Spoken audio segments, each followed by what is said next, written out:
And yes, right.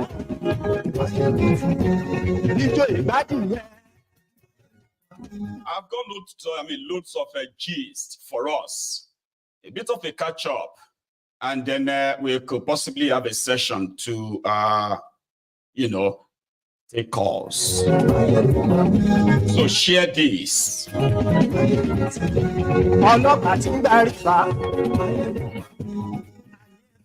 OKUPE again.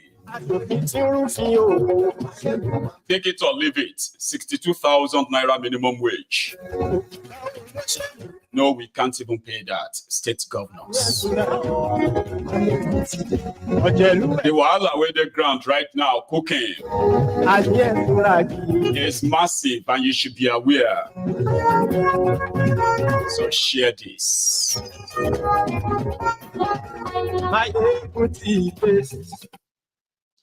So Motide, good morning to you once again. Good afternoon to you, and good evening to you from wherever you are watching us this moment. And thank you for joining me. So the first part of this gist tonight is going to be like a catch-up. And the first one is coming from the video that has been making the round. It is coming from OKUPE, 70 years old man. He came out to say he knew that Thiefnubu was the best candidate and the person that was going to win. When he, OKUPE at the time, was blaspheming against God by saying God assured him that, anyway. So he came out today. He's still part of the last interview, the one that he said Thiefnubu is like Jesus Christ, because the situation of Nigeria has gone so bad, worse, that only Thiefnubu that volunteered himself to sacrifice himself for your sake, and therefore he should be given chance, it should be given time. But back to the new one released just about 2 days or yesterday. OKUPE came out and said he knew all along, okay, that Thiefnubu was the best candidate, even when he was leading Peter Obi from one state to another. It was only Peter Obi that actually visited 36 states in Nigeria when he was an aspirant in PDP. And it was led on by OKUPE. So a lot of people believe that Thiefnubu's Thiefnubu's criminal enterprise possibly used the compromise they had on him, or just used this greed, and it was from the onset sent along to go convince Peter Obi that Peter Obi could become the candidate, not Atiku. They said this is like people now giving credit to Thiefnubu, that Thiefnubu was the one who actually sent OKUPE to go and lead Peter Obi on, and then when they realized that he won't get the ticket in PDP, to further lead him on to Labour Party. So him coming out now to say he knew all along, sort of is beginning to give credence to that assertion. And that's, disappointingly, right, makes Thiefnubu like the genius they said he is. Evil genius. He is not a genius on how to actually make anything really work. But he is a genius according to OKUPE. Thiefnubu was the best candidate because he had the money. He had all the connections. A lot of people hold him. And therefore, they felt like, because he made a lot of people. He made governors. He made senators. He made this. He made that. So all of them feel like they hold him. And according to OKUPE, this was what makes Thiefnubu the best candidate at the time, but he didn't tell Obi, nor the obedience. But he's talking now. But if you are watching me on YouTube and Facebook, it will be ideal for you to see this. This was before, well, this was before Uncle Doing, because that's what some people call him, Uncle Doing, or some call him Doctor. Just before he finally withdrew from the entire thing. Once his EFCC criminal case came up. But before that time, take a look at Doing, and then you take a look at him a few days ago.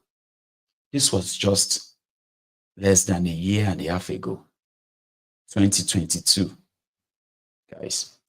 It's clear to me from what I've seen, and I'm a very experienced politician and I know what I'm talking about. It will be impossible to defeat Peter Obi in this primary. It's absolutely impossible. I know I can turn around this country. Today, by His grace, I am the Director General of the Obi Dati Campaign Organization.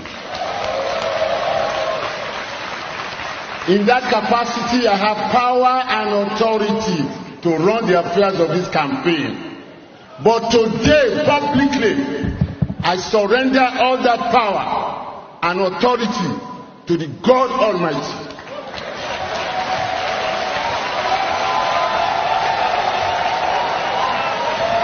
Father, Lord, neither me, nor Peter Obi, nor Obi Dati, nor your children here gathered know where, how to get to where we want to get to. But you are the all-wise God.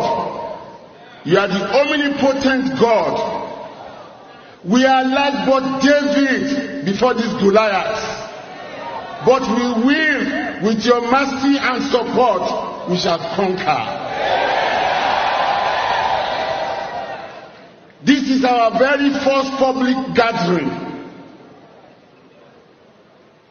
You say if we acknowledge you in all our ways, whatever we want, you will do it.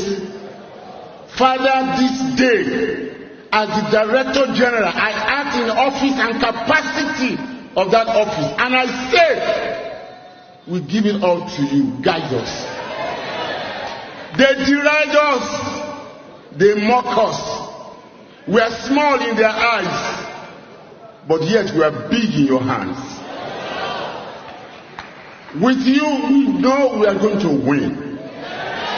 Because we are not going to do it by our strength, by our money, or by our influence. Some of them, if they win, they will only acknowledge money because it's their money that will have given them the victory. Some of them, if they win, they will say it's because of their long standing in politics and the people they know and their leverage. But if we win, the whole world knows only you, God. Only you, God, could have done it. And we will give you the glory. Glory be to your name. For in the name of the Creator of heaven and earth, I have prayed.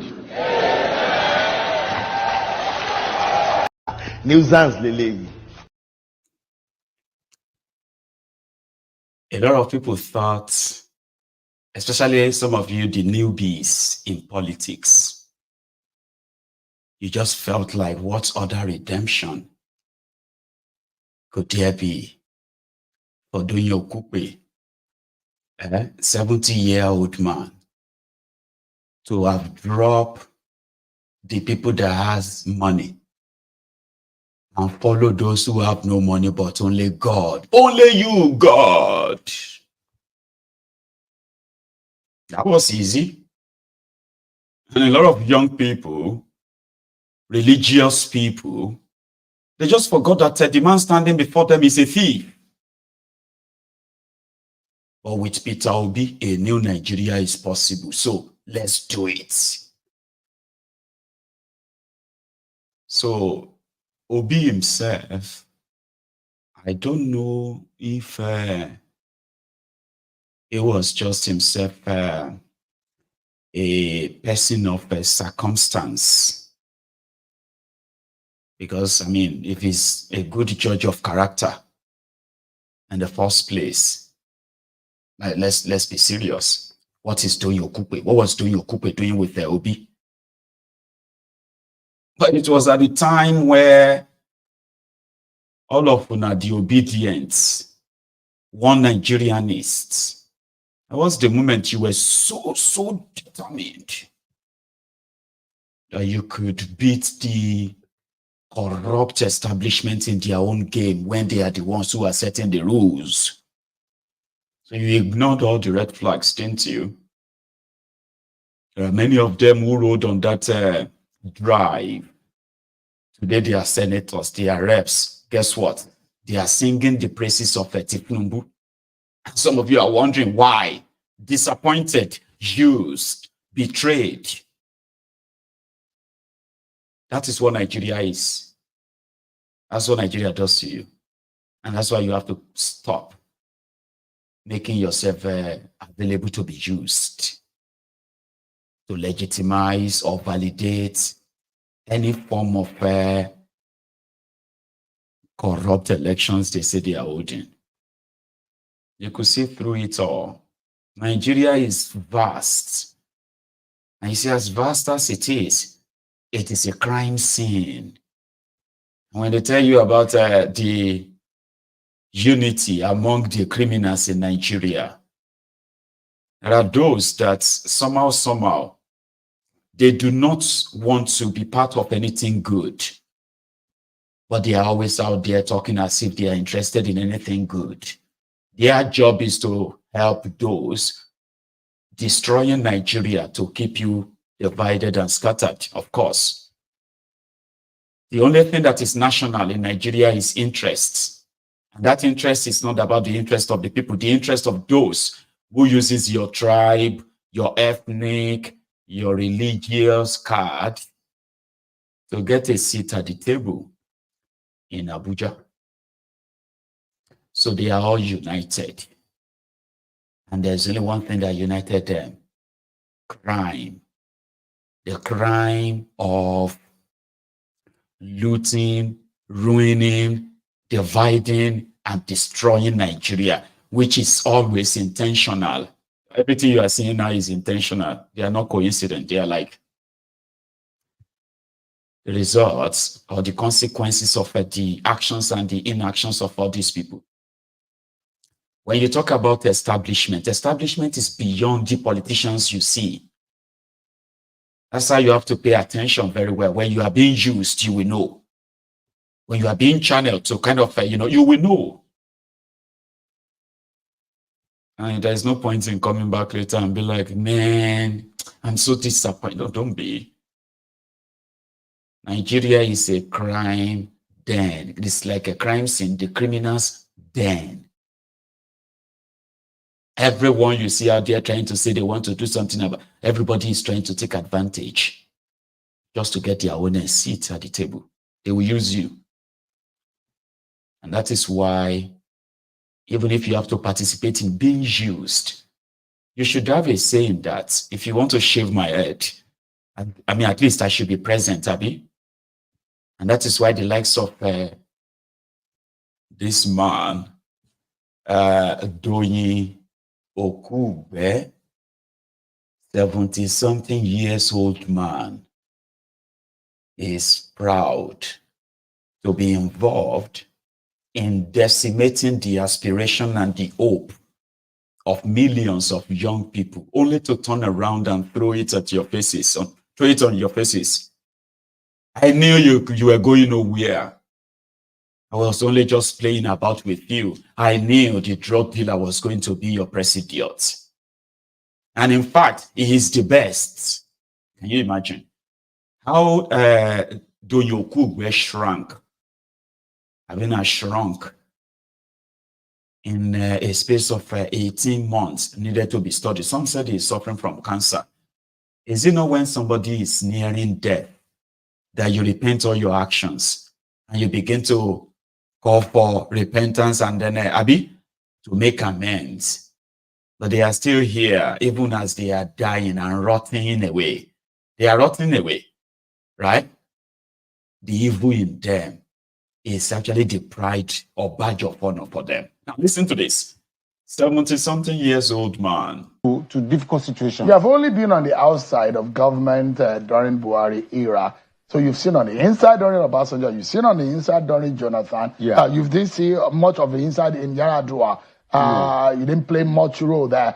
For what you have seen across almost 25 years now, would you say the Bola Tinubu government has listened enough compared to other presidents? Let me tell you for a fact. He's only spent 1 year anyways, but... Well, I've always said that you can never and should never, ever judge this administration like you judge other administrations. Because this is an abnormal situation in which this administration came to life. After such a prostate economy for 8 years, the government and governance was totally abandoned. Anything went at that time. So, things became so bad. There was a period of time that we were actually spending 90 cents out of every dollar we earned, to pay debts. So, and that was the point at which this administration came in. People are forgetting. Are you giving this government a chance? I'm not giving them a chance. I'm giving them more than a chance. But you did not agree. You did not think that Bola Tinubu can do it. No, that's not true. You pitch your camp. No, that's not true. You pitch your tent with Peter Obi. Shehu, that's not true. I was in PDP, right? And I also wanted to run for president. On the 20th, I will remember my tweet. On the 21st of March in 2022, I was an aspirant for presidential election under PDP. I said that if Bola Tinubu wins the primary for APC, I said categorically that he would do well. I knew he would do it. He has come into government at a very difficult time. I don't know why he decided to come at this time. This is a very bad time for anybody to come and administer this administration. But you campaigned for Peter Obi. I did. Because you think that Peter Obi wouldn't have done better or Atiku Abubakar would have done better? Let me tell you, of all the people that actually ran for president in 2023, by benefit of hindsight, Bola Tinubu is the best. Even the Peter Obi you worked for. I'm telling you that from the benefit of the hindsight, I've seen Peter Obi, I've been with Atiku Abubakar. I also knew, many people are not aware, I knew Bola Tinubu so many years ago. We have interacted. I've not seen him in the last 7-8 years or whatever. That's not the point. But in terms of capacity, capability, and, commitment and knowledge, people keep underestimating what he did in Lagos. What he did in Lagos was a wonderful job. I went and I met and I sat with him, for 3 hours, and he took me through what they were doing and what they will do. And I was, even though I was in NRC or so at that time, I was impressed. I was heavily impressed. So, I think that if this country will give this gentleman some time, like I heard Body George talk this morning, and that's the truth. You cannot judge this administration only, just after 1 year in office. You get that? Out of the three of them that ran for president in Nigeria, Bola Tinubu is the best. In terms of capacity, in terms of, if you see what he did in Lagos, look at what he did in Lagos. I started with him for 3 hours, and he showed me what he was doing in Lagos. I was like, it's marvelous. But Lagos no get drainage. There's no drainages in Lagos. Lagos no get sewage system. 25 years after democracy, Lagos has no drinking water. There's no public water in Lagos. Okay? Lagos has no electricity. That's 25 years after. 75% of the road network in Lagos are unmotorable. Horrible. Security, well, we call it the mega slum. But you see, these guys, they continue to repeat that, that lie. If you know what he did in Lagos, look at what he did in Lagos. You see what he did in Lagos. He's the most intelligent, okay? And 1 year is not enough to judge him. That's exactly what Bode George also said. Indeed. Young lady, there is a hell of a difference. If you had been in government, national government, you know how long it takes you. He had never served at that level. He had never served at that level. And he was, you would have said they were all part of the same party that formed the government. There's a hell of a difference of taking over and now leading the team. I am being fair to my conscience and to my creator. I want to be fair. He has had that holiday 1 year of trying to study, of trying to know what happened, why did this happen, why didn't we were able to handle the oil sector, the gas sector, where are those leakages? I have given him that 1 year of grace. Because now he has seen it. He has lived there. I expect all his ministers to have come back with a report in 1 year. Those areas of lapses. Now, I said, even when Baba became president in 1999 when he won, the first 1 year he was still grappling and rolling and trying to find out what happened here, what didn't happen there, why did this happen, why should we go this way and not that way. So by now he would have collated all those areas because we can't see any serious impact in any sector. Somebody will give you this story today, another one will repeat. So where are we? Look at the fuel subsidy. They said some will come up and say, there was no oil subsidy. Some will come and tell you, yes, there was subsidy. Some said they have mortgaged the sale of our crude oil for 15 years. Some said 5 years. We don't know where we are. And I am not bringing a political attack now.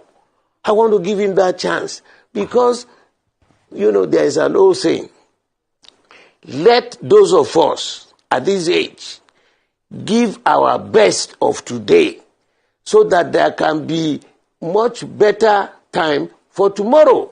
So we've given him. Okay, we will see which sir. direction. I told you that people are still hungry. People are angry. This is not the Bola Tinubu I know. Not yet. Asari, calm down. We need to give him time. They have to study this, they have to study that, and all of that.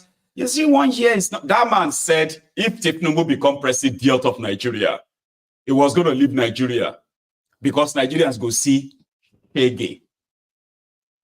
This man is no longer asking about how Thiefnubu, converted all of the properties of Lagos state government to his own. And then turned the Lagos State wallet to his piggy bank. Anyway, people are unraveling. So to say, continue. Well, let Rufai should come in, please. This is your son, Rufai. Amio. Yes, sir. Thank you so much, sir. But, sir, I will have to be firm, Thank you. I will have to be firm. Sir, this was the same President Tinubu. Yeah. That your famous question is, he should tell us his name, his primary school, who owns Alpha Beta, and all of that. So you've forgiven him for all of that. Yeah. Is it because the APC sent some people to come and meet you before inauguration there? Because we noticed is after that meeting, although you denied that there was no agreement to, you've suspended after that meeting. You have turned Baba, the narrative have turned to Omowani Ejoshie. Is that it, my daddy? Is that the situation of things? Baba SMP. No, let me finish, daddy. No, because all of a sudden, now you are saying really. 1 year is not a good scorecard. Is it when Politico starts in 2 years' time? Not yet. That will be a good scorecard When people are hungry, inflation, you are just saying that on the side. But I can see that you are stylishly still exonerating Tinubu and saying, no, you know, how many Is that the case, my daddy? No. People, no. You know, what I am saying is that let us be fair. Somebody ran this nation for 8 years. 8 years of absolute mismanagement. The former head of state was my guy in the military. We respect our seniors. But that what they caused this nation in the 8 years, you can't expect somebody, even if we had won the election, it would have been near impossible. Because first of all, you want to find out what did they do, how did they do it. That's why I said we must give our best of today so that tomorrow will be better. I am giving them that open, that the opportunity to correct. We hadn't seen any impact of what they are doing. So I called it the learning curve. Because if he was part of that administration, he will have no excuse not to immediately start changing certain policies. But let's give him that time. I'm not begging for him. Let us be fair. Okay, all right? Chief they George. got through that. We George. told them that the election, the way we went through, there are so many things that must be revisited. Our constitution is not the right type of constitution this nation will have. We have kept on saying that. It's not working. Number two, the economic indices are frightening. Look at the inflation rate. It's rising. Now, what exactly is our debt portfolio? How much money are we owing? And we are still borrowing. Chief. So you see, yes, so... but I want to be very fair. Yes, we had discussions. You said, give us time. We will see what we will do to assuage this and assuage that. We are all waiting. Okay. We are all waiting. I said before that I bring in Bola, and Abuja is not Lagos. Abuja, the experience he had in his life was Lagos. Lagos is not Abuja. Abuja is a different ball game. So let's see. By this time next year, you will hear from our party. Okay. I can bet you that, because we have given him enough time to have seen all the flaws and then try to make amends so that we can move forward. Okay, Chief George. Yeah. Okay. Over to you. Look, the Northern Elders Forum, they are saying something different. They're saying that, in fact, in 1 year, the Tinubu administration has not even shown that it's interested in running Nigeria. The people of the Southeast also have issues with how the Nnamdi Kanu matter has been handled. You said Abuja is not Lagos. When the APC and President Tinubu were campaigning, what we were told is that Tinubu has done it in Lagos. He will do it in Abuja. That's precisely what we were told. And the campaign line was that, look, a man who is the godfather of Lagos and has been running Lagos forever, which you oppose, that when he gets to Abuja, he will do the same thing. Now, so you are now making excuses that, 1 year is not enough. Is it because he's a Yoruba man? No. And is it because, hold on, you said, let's wait till the second year. The same Tinubu that people said, no, is a knowledge worker who knows to identify talents. Where are those talents? Whether from Lagos or from elsewhere. So that's a big question. It's not enough to just say, let's give him another 1 year. The second question is that, will you now be willing? I don't want to sit here and reveal all my strategy. I am the first speaker among the three of us running. So they will spy on me. So you will have a limited answer here. today. Another day you can bring me back. That's all they have to say. Anyway, you are watching the drama. Some of you are laughing, but this is not a laughing matter. Remember that. Here is something. In Kaduna, where the dust is not settling on the 423 billion naira stolen by Hellfire, the Kaduna little finger. Now, the guy who is a member of the House committee that possibly did the investigation has more to say. And that's why we're going to go to Kaduna now on the Hellfire's loot. But from reports, even though we have been reading a lot about how Hellfire looted 423 billion as a Kaduna state governor, there are other atrocities. But people are saying that El-Rufai or El-Rufai, the Kaduna little finger, has not been invited by any investigating team. Well, listen to this guy. He is a member of Kaduna State House of Assembly. From their findings, yeah. It's a pleasure talking to you this morning. Talking about integrity, people with integrity don't find themselves in questionable circumstances or surround themselves with people with questionable characters. As a matter of fact, some of the people that were mentioned in the report who served under his government are people, okay, like for instance, Jimmy Lawal. Jimmy Lawal was the MD of Alpha Merchant Bank who grounded that bank. He was sentenced in absentia. As a matter of fact, Sahara reporters described him as a serial fraudster. Are these the kind of people you surround yourself and you call yourself a man of integrity? A man of integrity should say something and do it. He went to African Development Bank, collected a loan of $130 million to revamp the transport system in Kaduna State. Come to Kaduna State and show me what transport system was done. They used that slogan, collect this money, and diverted it to other use. He collected $62 million from Islamic Development Bank to boost education in Kaduna State. Well, they were able to build 6 science secondary schools across the state. Outside that, what else do we have to show for the money? So you cannot be claiming to be a man of integrity while your action is showing otherwise.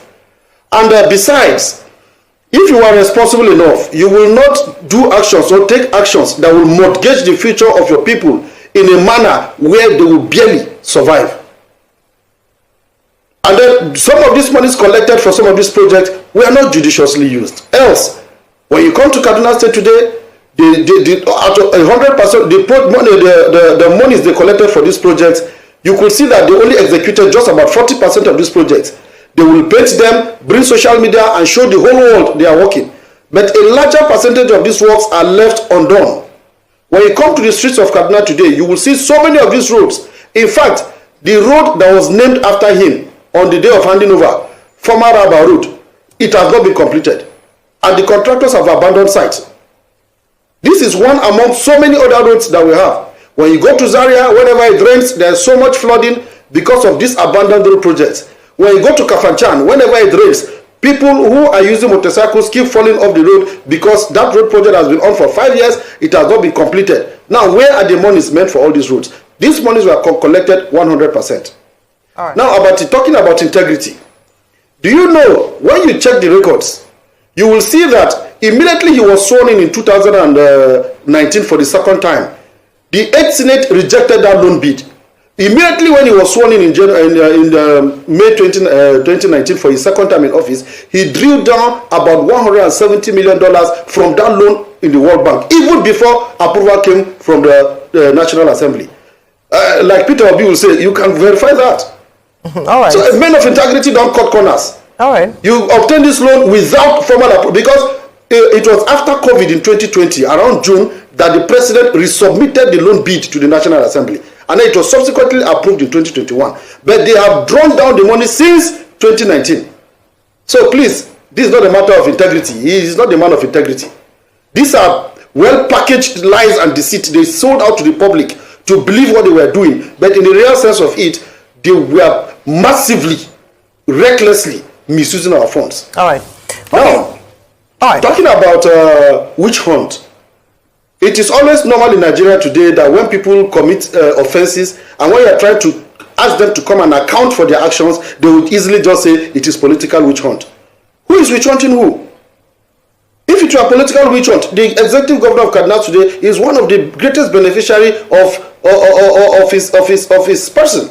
But for the man to say no, this thing is because the scale of the fraud is just too much. It's not something anybody want to keep quiet. As a matter of fact, even if it's your wife that was there before, you will come to account for what. It's a pleasure talking to you this morning. That's from Kaduna. For those who are like the real eyewitness, those who investigated, and they see the rate at which El Rufai, with reckless abandon, looted Kaduna State. But that is about the looting. Someone who was one of the senators who came in with El Rufai in 2015, that is Shehu Sani, that comedian now. Shehu Sani was one of the beneficiaries of APC change, that brought in El Rufai in Kaduna, but the man saw Shege. He saw Shege. And all because he was trying to speak out against the reckless, like a rudderless, system of governance of El Rufai. He was denied a chance of going back to the National Assembly. But he was not spared. He was going to be killed. On and on like that. Listen to his own experience. Now that the whole thing is coming out that El Rufai was a rogue. Thank you very much for this question. Well, first of all, I was a lone voice in calling for transparency, accountability, and probity in the way the finances of Kaduna State government was mismanaged from 2015 to 2023. In that process, I received a lot of attacks, persecution, and threats to my own life. But I remained consistent, and I refused to be silent, because I knew very well that that government is one of the most corrupt in the history of our dear state, Kaduna. I, as a senator from 2015 to 2019, opposed the loan for which the government of El Rufai applied and seek to get from the World Bank, because I foresee what is about to happen. It's not about prophecy, but I know that government was opaque. That government has no regard for public opinion. It has no regard for due process and transparency. And now what the Kaduna State House of Assembly has done is simply aligning with my own thought, aligning with my own thinking, aligning with my position that has been for 8 years. There are many of them who are in the assembly today who were then opposed to me and opposed to what I stood for. But look at what has happened. The report that has come out from the Kaduna State Assembly is a commendable. It has never happened in the history of Kaduna State, where a government was thoroughly probed and it has been found out that this is what has been looted, what has been misappropriated. For anyone who comes to Kaduna State, go to all the major cities, you will see how projects have been abandoned. Now, if the essence of borrowing money is to execute projects, look at the humongous amount of money that was borrowed and look at the projects that have been left abandoned. Most of the contractors that have operated in this state from 2015 to 2023 simply shortchanged the state. Today, our children, our grandchildren will be lined to pay money which they don't know how it was used and they don't know how it was borrowed. When they came for that loan, I asked them questions. What are you going to use that money for? How are you going to pay that money? And don't you think if we borrow this money, it's going to tell on our finances? This is a state, almost 95% of our industries are dead. IGR is simply about extorting money from landlords, tenants, and poor people who are trading here and there. But how do we pay this money? Today is the day of reckoning. Kaduna State has been financially strangulated. Almost everything has come to a standstill because of the recklessness of El Rufai's administration from 2015 to 2023. I was not opposed to him or sentiment or politics only, but I am also opposed to him on the fact that that government mismanaged our state. Most of the people that were invited as contractors are not from our state. Most of the people who are within the cycle of corridor of power are not from our state. Most of the people who have get involved in all these things here are not from our state. I didn't say they are not people from our state, but they are made people. So this probe must be thorough. It's not simply about report. The government of Kaduna State must move ahead to recover our money that was looted. How can you leave us behind with foreign debt, with domestic debt, with abandoned projects, with contractors running away and leaving all their children? Go to the markets that were demolished. They were still abandoned. Go to the roads and see in Kafanchan, in Zaria, in Kaduna, see how it's done. Go to most of these projects that were commissioned with all sort of hoopla and press everywhere. They have been abandoned. So who is going to finish them? Now it's telling on our own resources. We borrowed this, Reverse government borrowed this money when the exchange rate was also about 400 naira to $1. Now is in the black market is 1,400 to $1. Where are you going to get the money? We are not an oil producer state. We don't have anything. So why, if you love this state, if you are interested in the progress of this state, if you want to leave a legacy, why don't you do it in such a way that is sustainable? So my position has been this in the last 8 years, and whoever is speaking out today is simply converting to... Thank you. And I remember truly, he lost his chance of returning back to the Senate in 2019. El Rufai ensured of that.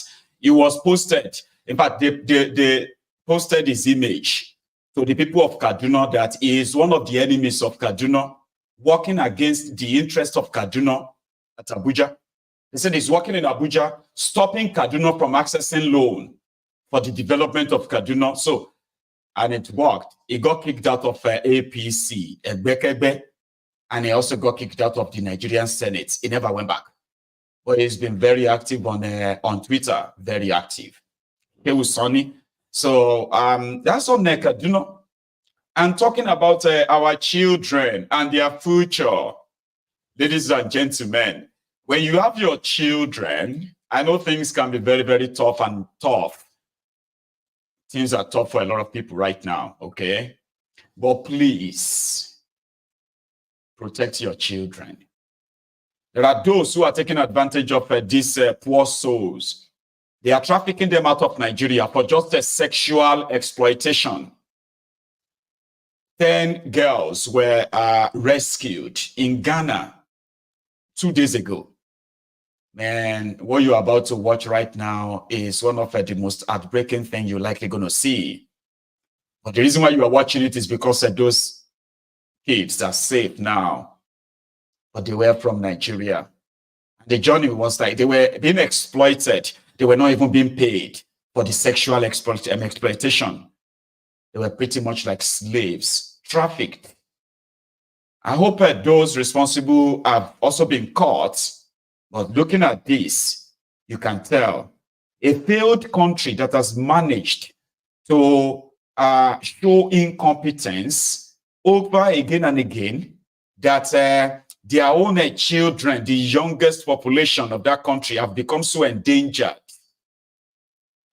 that it seems like few people cares these days, because a lot of people are so worried about what they are going to eat that they do not possibly care about what is happening to the next person, the neighbor. These children were rescued in Ghana. Please watch. Where? I'm from Imo State. Imo State, yes. Olu town from Imo State. Yes. How long have you been in Ghana? Just less than 1 month. What is your name? My name is Divine. Divine? Yes. How old are you? I'm 16 years. 16 years. My God. How long have you been in Ghana? To the 7th of this month, we'll make 2 months. 2 months. You are from Imo State? Yes. What is your name? My name is I'm from Imo State. South. Sorry. South. Sorry. You will be fine in Jesus' name. God will take care of you, my children. What is your name, sister? My name is Kaduna. I'm from Plateau State. Oh, mommy. How old are you? I'm 18 years. How long have you been in Kaduna? 7th of this month, we made me 2 months. My name is Odurupe Onechukwu. My name is Odurupe Onechukwu. Where are you from? Imo State. How old are you? 16 years. 16 years. Stand up, let me see you. My brother, this 1, 2, 3, they are the same mother, the same father. 3 of you are from the same mother. The same father. The same father. Have you spoken to your parents? Where are your phones? This is our phone. You're taking all your phones. Who brought you to Ghana? His brother. The brother. The brother of this person. The brother of this one. Okay. So you are from Imo State. 16 years. The same mother, the same father. 43. Jesus Christ. So you are still 15 plus.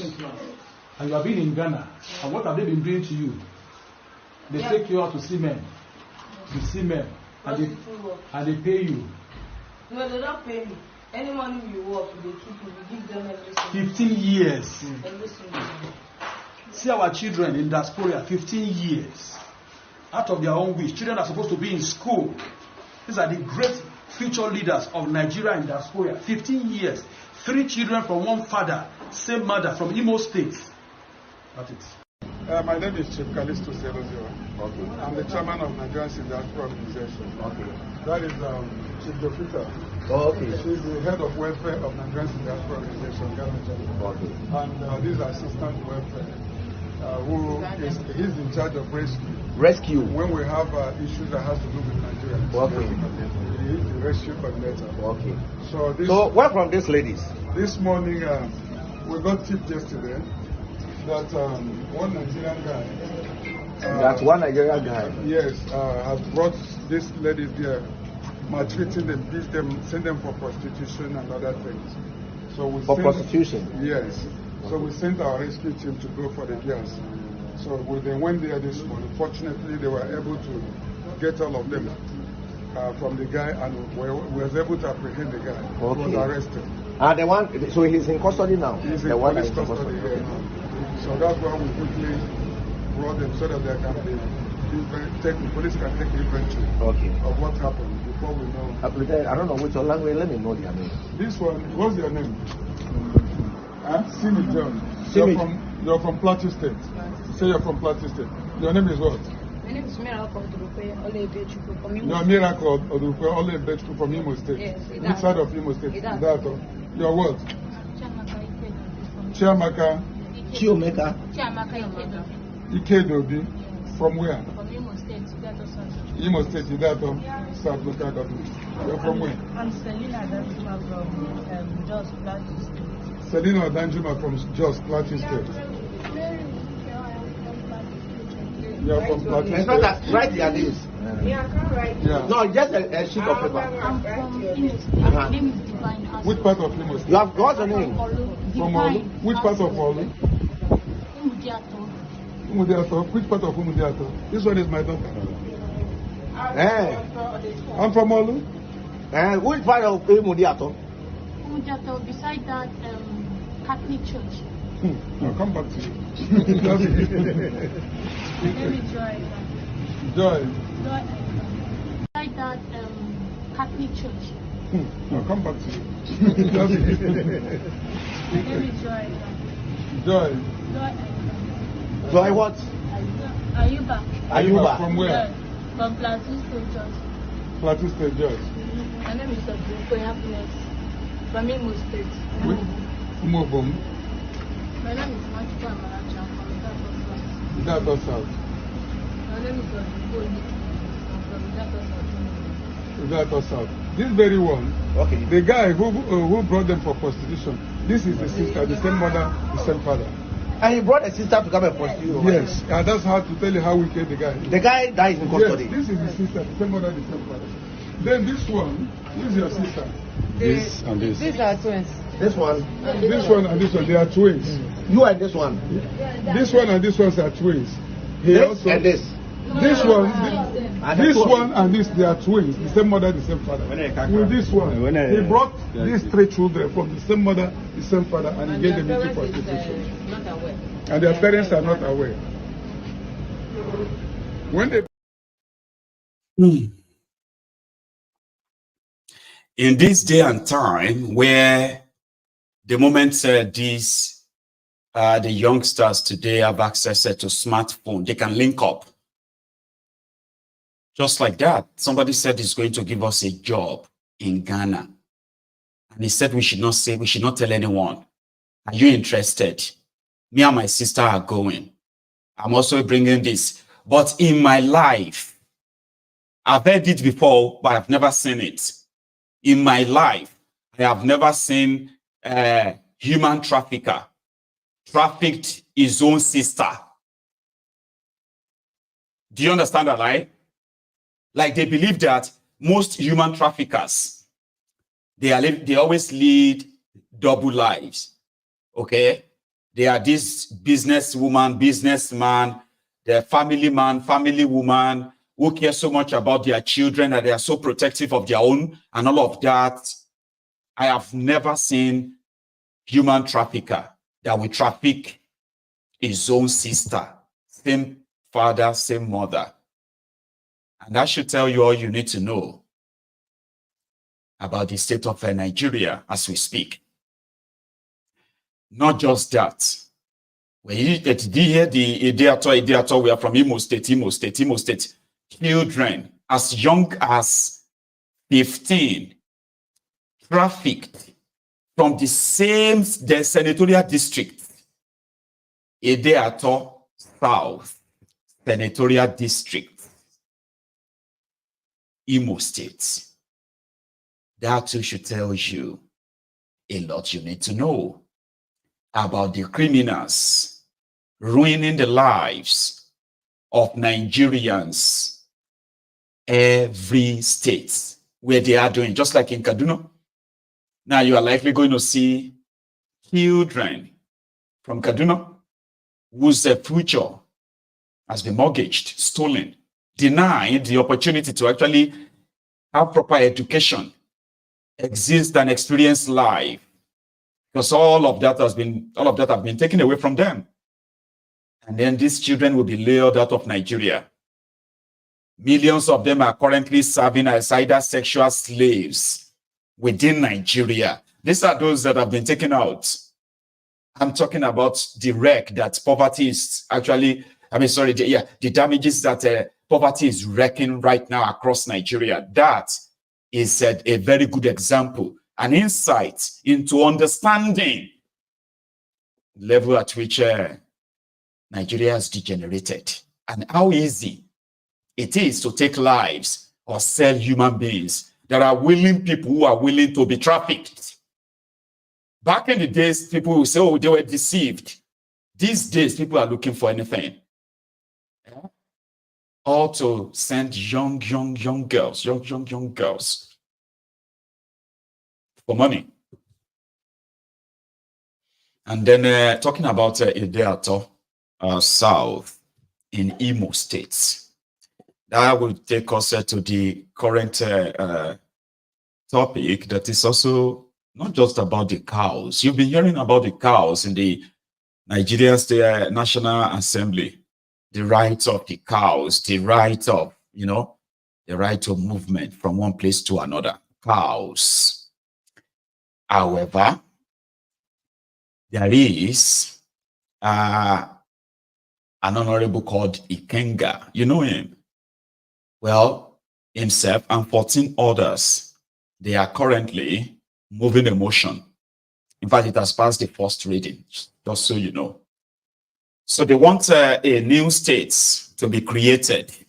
They call it for equity, justice. It is only the southeast of Nigeria that currently has 5 states in all the 6 geopolitical zones.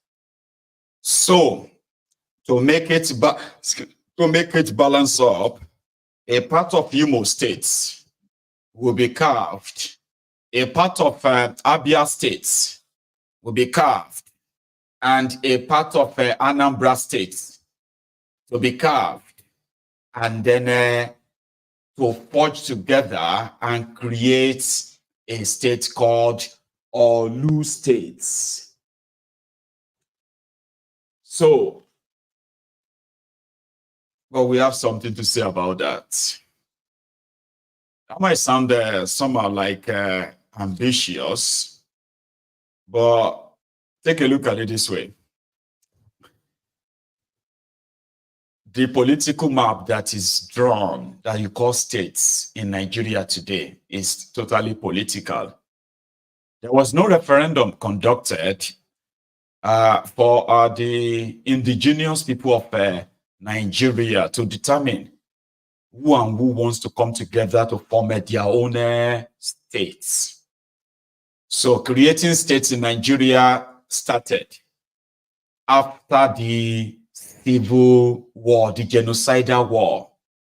How do we stop any group of people in the future to want to break away from Nigeria?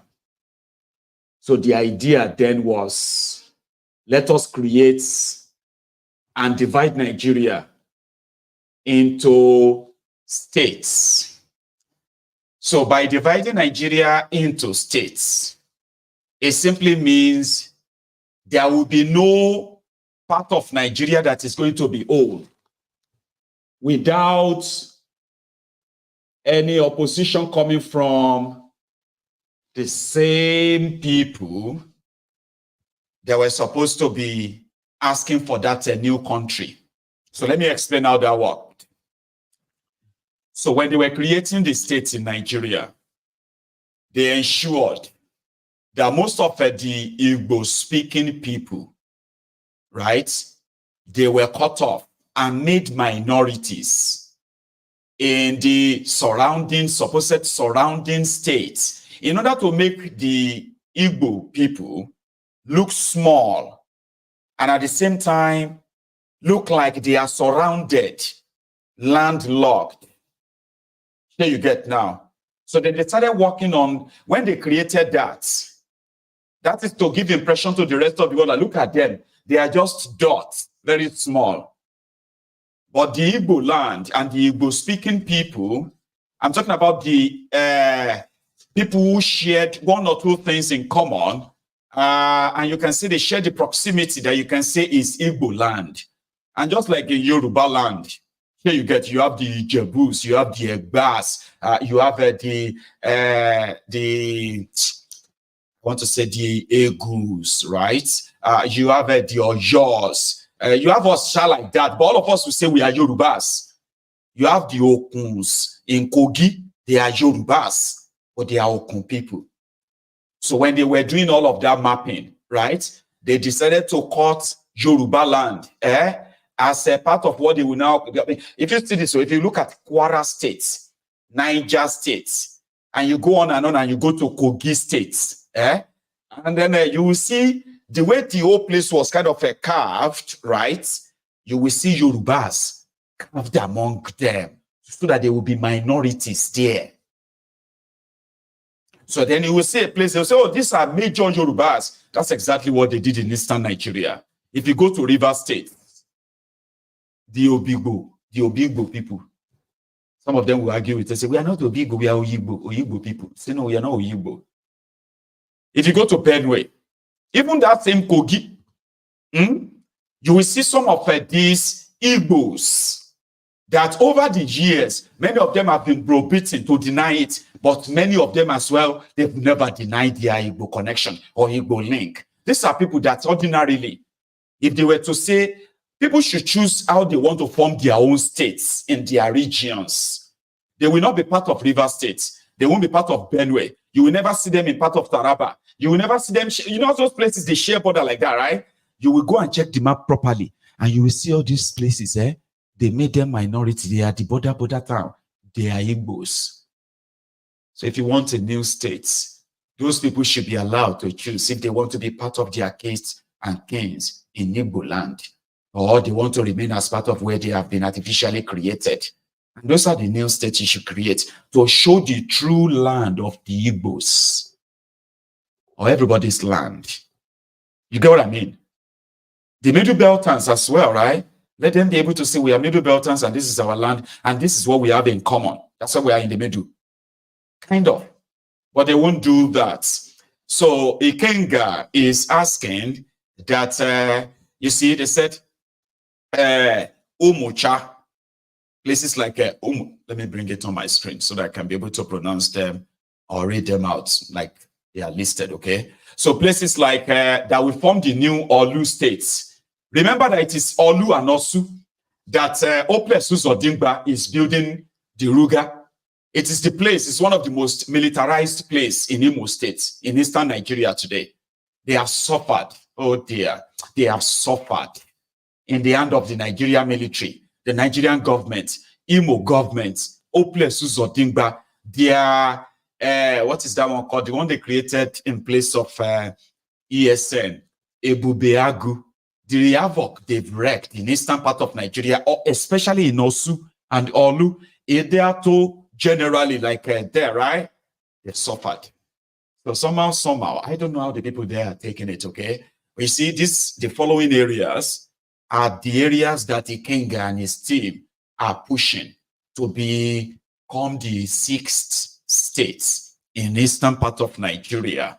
They are, listen, Umuchu, Ihiala, Uga, Uli, Ozubulu, Akokwa, Aron Dizogu, Umunze, Olu, Osu, Ideato, Njaba, Isu, Oguta, Ohaji, and few other communities around those places as well that are willing to join them, indeed, to creating this. But again, it is worth knowing, okay? So that you can tell me your view on that.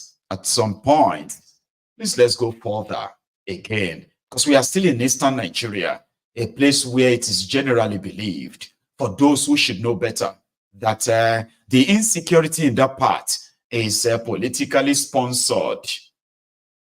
And you don't have to believe that, but you will eventually. When you begin to put the pieces together, and then you see that majority of those things they are putting out there, and the agenda behind them, they do not make any sense, except if they appeal to your own self-bias, which is, at least, you can acknowledge, right? Listen to this. It's just a bit of a flashback on this, and if you are kind enough, please listen.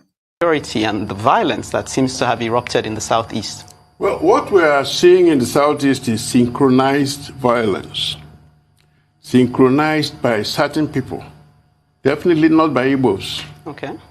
Those people who are doing that are foreigners. If you see a group of Igbo people moving, from their physiognomy, you will know. Now, one of the things that people did in the southeast was to get close to them, speak Igbo to them, and without exception, they responded in broken English. And you saw the other man speaking on Sunday, being displayed by the police as the only surviving person among those who attended the Bondi prisons again. The man was given an Igbo name. And when he spoke, he had a northern accent. But back to your question about what is really happening. In the past 2 years or more, the clamor for a president of Nigeria coming from the southeast has been on. And if you notice, up to the past 3 months, there was no problem in the southeast, 4 months. What happened? Suddenly, if you read some papers published in Abuja, you see Igbos are killing northerners. You call those in the south, they say, what are you talking about? It has nothing to do with any Igbo man or any northerner. What we are witnessing is a programmed action by some people to destabilize the southeast, indeed the whole of Igbo land, with a message: Igbo land is unstable. If you're unstable, how then can you produce a president? That is the real key in issue. The herdsmen have always been there. But if you notice, for the past 3 or 4 months, issue of the herdsmen had died down. Except in Ebonyi State, where up to last Sunday, the herdsmen were still killing people. But we cannot deny the fact that these destruction and arson attacks are taking place in the southeast region on security formations. That's just a snippet into something you should have at the back of your mind. When we talk about a state-sponsored terrorism, we're not making it up or just pulling it out of the thin air. It is what Nigeria has become, and they have the media behind them to drive the propaganda, the lies. But it is so unfortunate that except for the people who are suffering from the short memory or Stockholm syndrome, right? Most of their lies always come back to sort of haunt them. But people have so much short attention span that they let all the lies pass. 2 days ago, I think, a video made it onto the internet. And this video is not just to show to us that the supposedly killed notorious Fulani terrorist called Bello Turji and his guys is not just alive. He has his army of murderers, terrorists, very, very much alive and active. But Nigerian criminal establishments wanted to believe that the eastern part of Nigeria is so unsafe, right? That there's nothing we can do about it. It's just like the Igbos are the ones who just want to be killing themselves. It's not us. But the northern part of Nigeria, where you have the active terrorism, is mostly played down like it's normal. It's all right. You shouldn't, by any means, point your fingers at those who come from that region, their leaders. Except those ones who comes from the eastern part of Nigeria, who has no control over anything. So that's how you get to know the state-sponsored terrorism. So Turji is alive, armed to the teeth. And in the last 2 weeks, ladies and gentlemen, the level of the killings in the northwest and the north central of Nigeria has become like, I don't know, horrible than I don't know how to describe. Well, you are reading it in the news. 40 people killed in Niger State. 27 people killed in Niger State again. 20 people killed in Ikasina. 40 people kidnapped there. Oh, another one killed in Niger. Another one, but these guys are there active. The Nigerian army will make you believe otherwise. You may not understand their language, but I need to let you see this. These are the people they told us that we should learn how to live with, by the way. And these are those who have publicly made videos, and they've killed. About 2 days ago, they slaughtered about 4 people. I couldn't share that video with you. I don't know if you have seen the picture too. They made them kneel down in Borno State, right? And they shot them from behind, execution style. But they didn't do that in this video, so don't worry. Just see the irritants. They will always get the state pardon. They always have the amnesty. It is called the Operation Safe Corridor. No matter how much they do all this, there is always a repentant a repentant program for them to rehabilitate the terrorists. The only country that is doing that in the whole world, Nigeria. Muna gode ma Allah subhanahu wa ta'ala da ya kawo mu a daidai wannan lokaci, wannan shekara ta 2024 wadda muke ciki. Alhamdulillahi muna gode ma Allah subhanahu wa ta'ala da ya kawo mu a daidai wannan lokaci. Sunana Muhammadu Bello Turji, wanda aka fi sani a arewa maso yamma.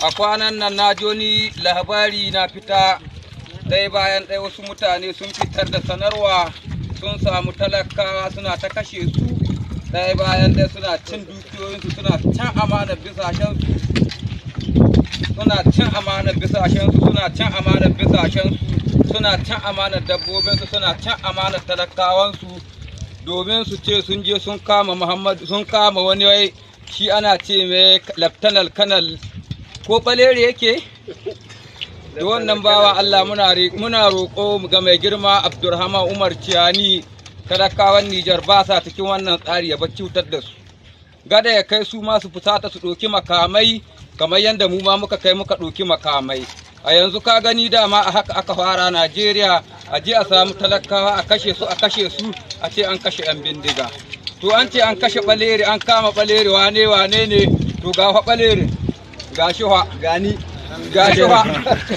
gashi bari in fito maku da shi kai da kace ka kama shi kai gashi ka duba wanda duk san baleri shi ne cikin kumandodin na Bello Turji da ake magana an kama waye to yanzu dai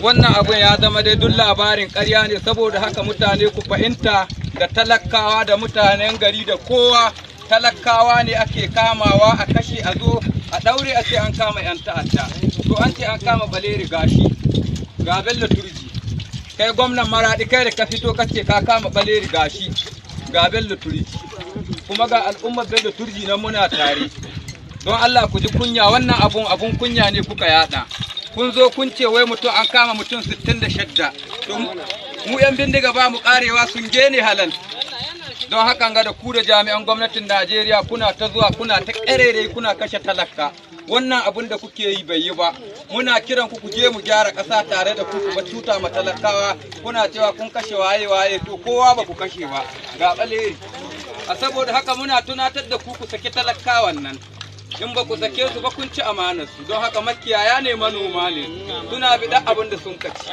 alhamdulillah mun gode ma Allah subhanahu wa ta'ala sunana Muhammadu Bello Turji a arewa maso yamma muna gode ma Allah subhanahu wa ta'ala a wannan yankin da muke ciki masha Allah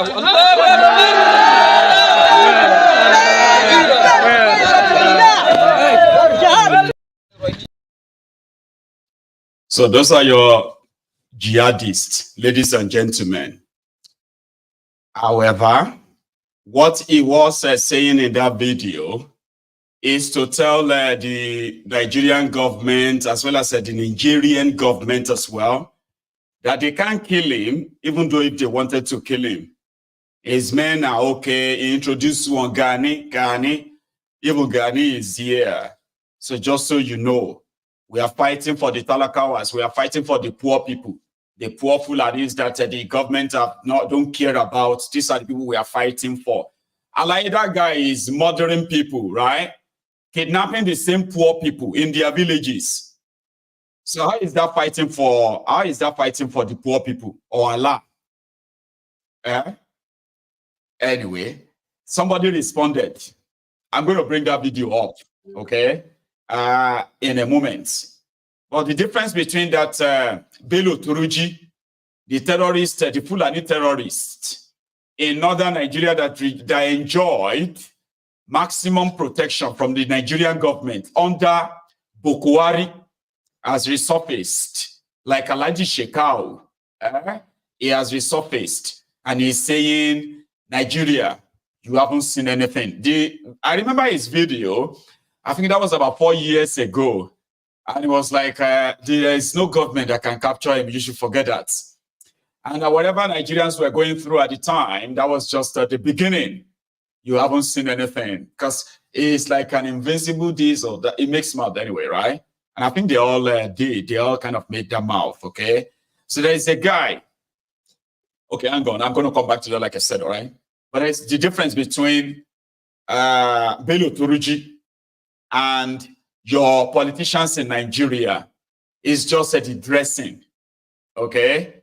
Because take a look at this. In those states, right, they are going to have their elections, the governorship elections, later, I think around November or so this year.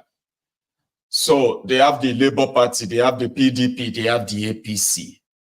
But it seems like the whole fight is going to be a straight one between Labour Party, Apata guy, as well as the Asue guy of the PDP. So they did this to Apata without shooting a gun, though, right?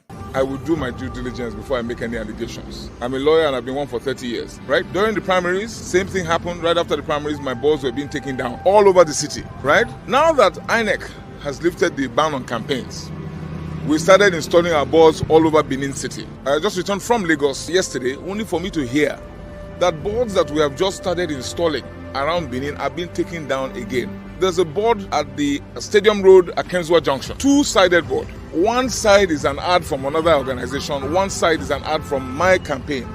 Only mine was taken down. Now we are on the Kenwan Road by the Uniben main gates. I had a two-sided board right here, taken down by the Oredo Local Government Council. I sent a message to the chairman today, Mr. Obaseki, who happens to be a brother or cousin or relative of the governor. And I told him that my boards are being taken down. There is an individual in the Oredo Local Government called Charles Egareva. He's supposed to be a member of the Revenue Department. He's the one who sent messages to my billboard installers, telling them to take down the boards. I was even told that he had the temerity to suggest that the board on Akenzua is a route that the governor takes regularly. So we must take my board down because the governor takes that route regularly. It is ridiculous. This is the kind of stunt that this government pulls all the time. Okay. Sorry. So I put something up. I'm trying to bring that guy's video. There's a clip I wanted to bring on, okay? But I'll come back to it. In response, the PDP is the one in government in Edo State.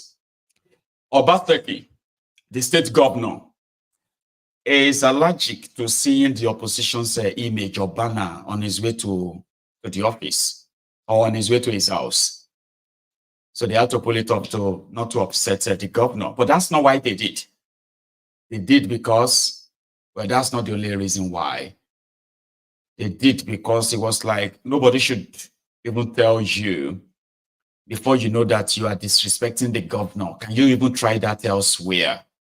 Listen to what the PDP governorship candidate had to say about that. I swear. Here you can go now. So make some people go. As they go, they create vacancy. The ones who will feel beg, make it stay. We go beg them. The ones who will not feel beg, make them go. If we meet them for corner, we go beat them. Oh, I'm sorry, I'm in past. I saw a banner. I'm asking them, say, that banner with the Oluapata banner for Ring Road. I tell you there. Can you put a banner like that in Alausa, in Lagos, Ikeda? You can't put banner of another party. For what you do there? When MC one more day? Punish. I said, here. There are things I cannot say here. But when I tell Olukoga, say what you want to do. If take idea look me, I say from the days of John the Baptist till now, the kingdom suffers violence and the violent take it by force. Who no go no, who to no go peme, their father. For their talk with.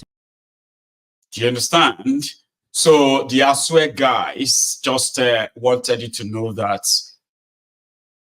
the kingdom of God suffereth violence. Violence takes it by force. Now they destroy people's lives. They have no real jobs. These are people's fathers, people's mothers who have no real job except political jobbing. And they have to kill for it because if they miss it, whatever lifestyle they have right now, with the moment that the free money stops flowing, they will be exposed. And they do not want to be exposed. So they would rather kill in order to keep that power. Not because they want to serve the people or anything, just so you know. But let's go back to somebody who has responded to Bello Turuji.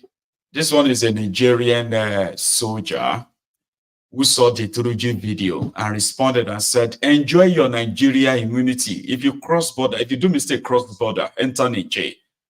You won't go back to Nigeria. This is also in Hausa or Fufude or so. Listen. Gashi bari in fito maku da shi kai da kace ka kama shi ka gani gashi ka duba wanda duk san baleri duba shi ne cikin kumandodin na Bello Turji da ake magana. To assalamu alaikum ƴan uwa da amuna arziki da fatan kuna lafiya. Na ku ne da kullun kenan RB Municipal daga Sandayar. Dan Allah da Annabi ina so kafin ku wara sauraron wannan bidiyon bisa batu da zan yi bisa kan wa'annan ƴan ta'adda wa'annan ina so da Allah in ci alfarman manzan Allah sallallahu alaihi wasallam dan Allah dan annabi a yi min share in shi wannan bidiyon har Allah ya sa ya kai ga kunnen Bello Trishi. Bello Trishi abinda muke so mu gaya maka kai ba hakuri zamu baka ba kuma ba ce maka ba za mu yi Niger ba yankin da ya kamata ka shigo bane ko kuma wani wane ne wannan tsarin ka ne idan ka gane ka shigo amma zan mu gaya maka wani abu guda daya kana da alfarma a Najeriya musamman wajen sojawan Najeriya saboda su ake ba umarnin ku dakata sai an ba su umarni sannan su hare ku ko kuma ba su ma ba gagara su kuka yi ba na rantse da Allah Bello Trishi wallahi kungiyar ku bata gagari kowa ba bata gagari gwamnati ba gwamnatin ku ce misna munafikan gwamnati saboda tare da ita ne aka haɗu don a gallaza ma mutane al'umma kuma musamman 'yan arewa to zan mu gaya maka wani abu guda ɗaya kada ka fara Niger wallahi babu sassauci kai in kana da hankali Bello Trishi hakan bai nuna maka ba cewa Niger ba kan wallasa ba ce na yi maka rantsuwa da manzan Allah sallallahu alaihi wasallam na yi maka rantsuwa da Allah wallahi a yanzu Niger inda ka sani ba irin ta jiya bace ba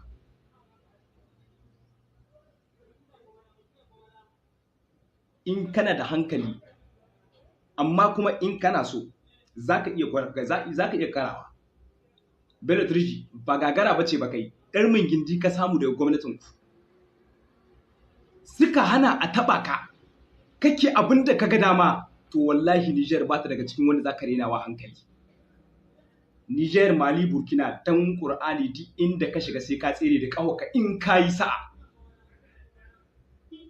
amma kai zaman ka a Najeriya kana sata diyan mutane kana kaiwa daji ana kai maka kudin fansa kana abin da kaga dama kuma a hana sojawa su kama ka ko su hallaka ka me Niger ba ma daga cikin wannan tsarin Bello Trishi in ka fasa shigowa Niger ko kuma a'a daga cikin abin da kake yi mu ba za mu ce ba zancen ka haka ne ko ba haka bane baleri ne ko ba baleri bane ba saboda mu ba mu san shi ba amma ni na tabbata cikin tambayar da ake mishi ne yace shine baleri na hannun damanka kuma ka tabbatar da shi ne aka kama Bello Trishi ina mai maka kyakkyawan albishir kai ma sai ka shiga hannu da ikon Allah wallahi Bello Trishi sai kun kare kuma kaga yanzu Bello lie, if them born you well, come to Niger Republic. They said Nigeria government is the one giving you protection. Continue to enjoy the protection in Nigeria. See that video that you are running your mouth. In your life, don't ever mention Niger, Mali, or Burkina Faso in your life. But if you don't believe, right, if they born you well, come to Niger Republic with your men. We will kill you. That's why he's saying in that video, we will kill you. You can enjoy your protection in Nigeria. That's in Nigeria. Okay?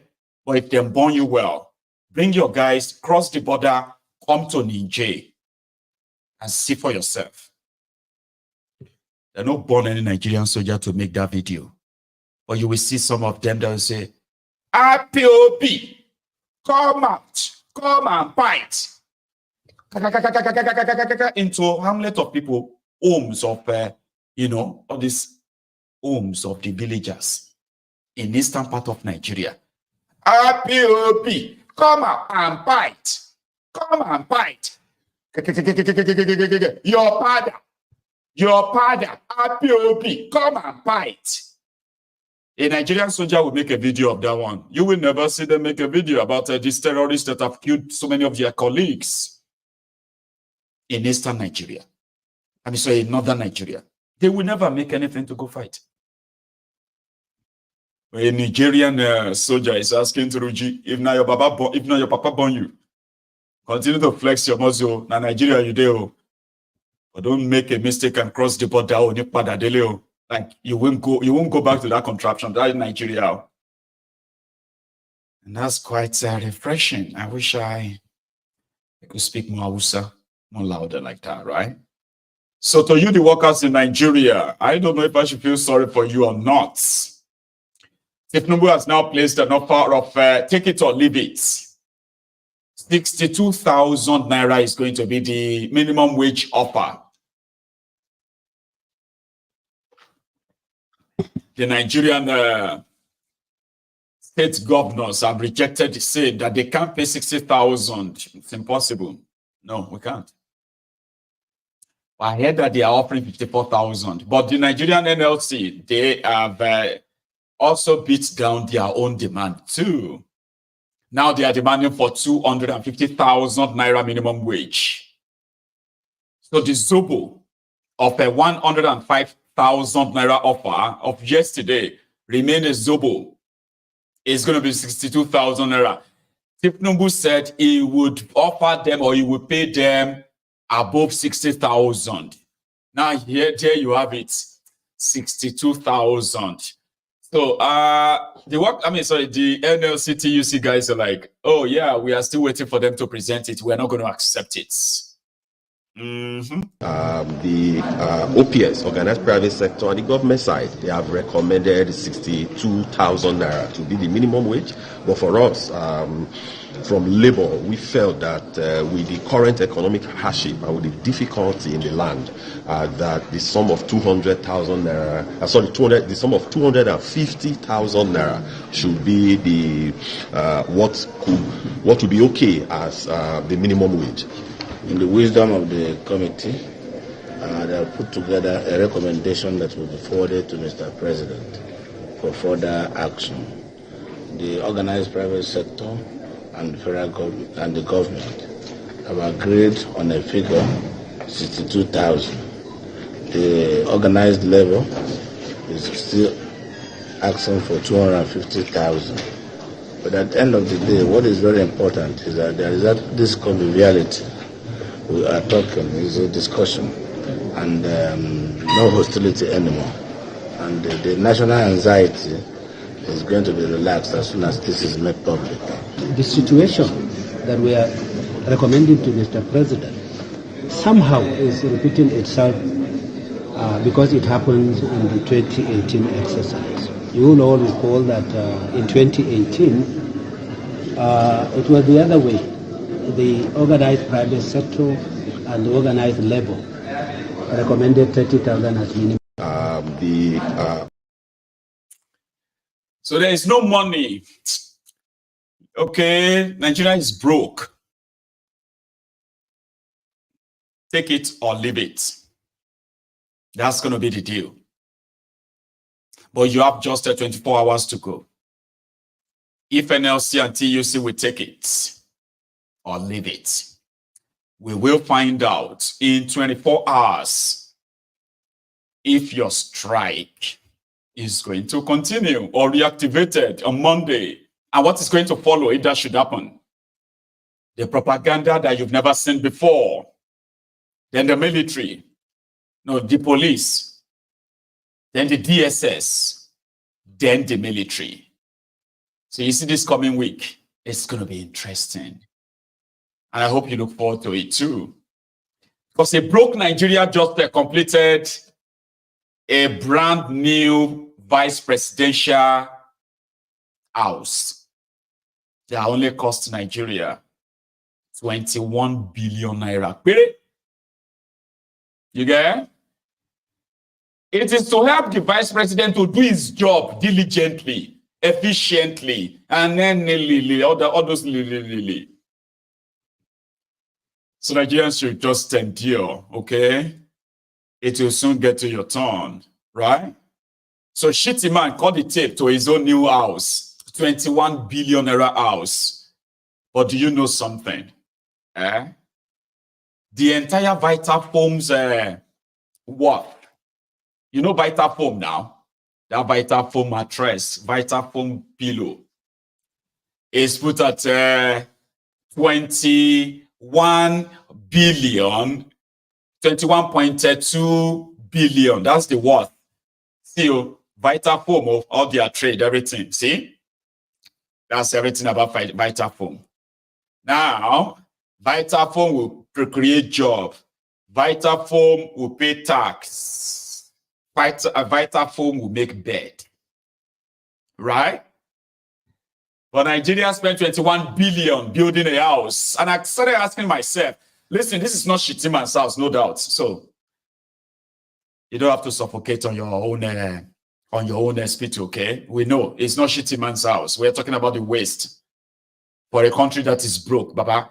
What is that urgency in building a 21 billion naira vice president's house?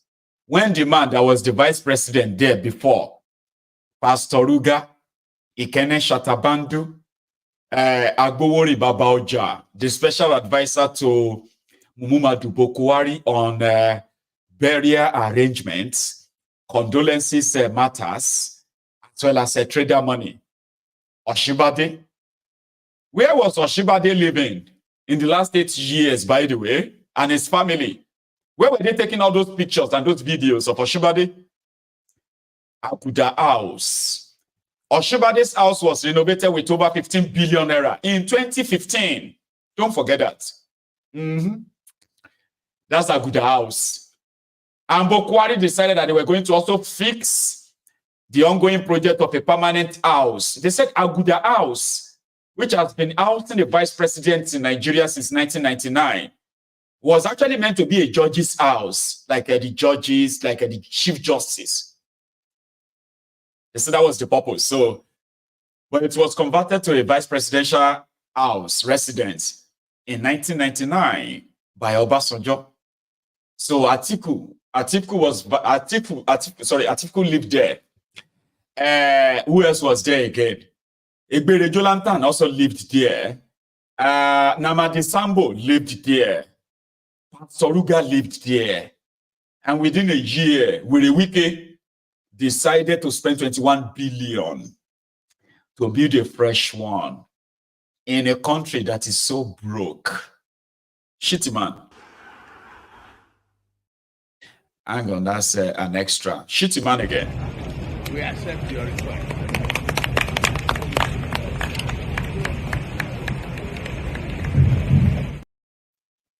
And not just that too. I think it has to be like, no. I think that's another one. I have taken you back to Abuja. Okay. That's why we are in Abuja, and I've got a few news from Abuja. Do you mind taking a minute or maybe a sec? Take a break from that comment section for a moment, okay? And just go straight under this video and like it. That's your offering. That's how we do it here. Okay. I mean, if you joined and just bumped in and you are just like just settled in and just listening, if you have enjoyed the first hour or the first 90 minutes of this, take a moment and then pay your own offering. Let the wallet swell. Your like is your offering. It is free. You can give it. Freely given. No? Anyway, Shitty Man and his own new toy or new mansion.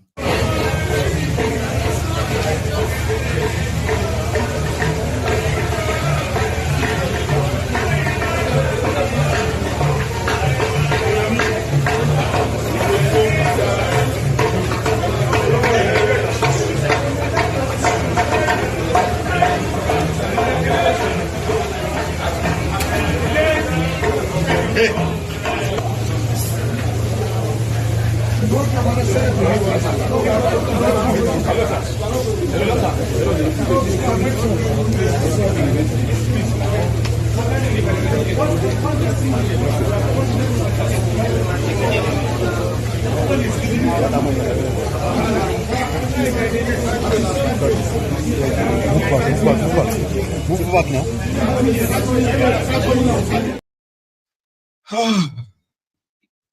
That's a new mansion. AIT did a report on that, okay? Let me show you this AIT report to give you the full context of what just happened there, all right? Apart from what I said. Watch this. A project started 14 years ago is now ready for use by the occupier of the second highest political office in the land. Contract for the official residence of the vice president was first awarded in 2010 at a cost of 7 billion naira, but was abandoned by successive administrations, which may not have considered the project a priority amid other pressing national demands. However, the Federal Capital Territory Administration under Nyesom Wike thought it necessary to conclude work on the project with a revised budget of 21 billion naira, which was approved by the National Assembly. A vice president residence, federal government, Nigeria, the giant of Africa, awarded a contract for #2 citizen to reside, to do his work 14 years ago. 7 billion naira. As a country, we cannot, within even 1 year, pay 7 billion to finish Vice President residence, where he will settle down and do his work. Senator Kashim Shettima, who currently lives in the residential quarters at the Aguda House of the Presidential Villa in Abuja, is apparently the first Nigerian vice president to occupy the state-of-the-art edifice, which he commissioned on behalf of his boss, President Bola Ahmed Tinubu. I therefore once again want to express my gratitude to the FCT administration for taking up the responsibility and feel duty bound to complete this project to avoid the wastage of taxpayers' money. The decision to complete this project after going through the required due process is highly commendable. Your dedication, professionalism, and unwavering commitment to excellence are a testament to the resilience and spirit of the Nigerian people. The newly built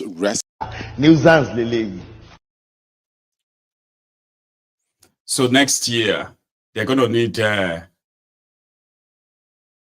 maybe 25 billion naira to maintain it.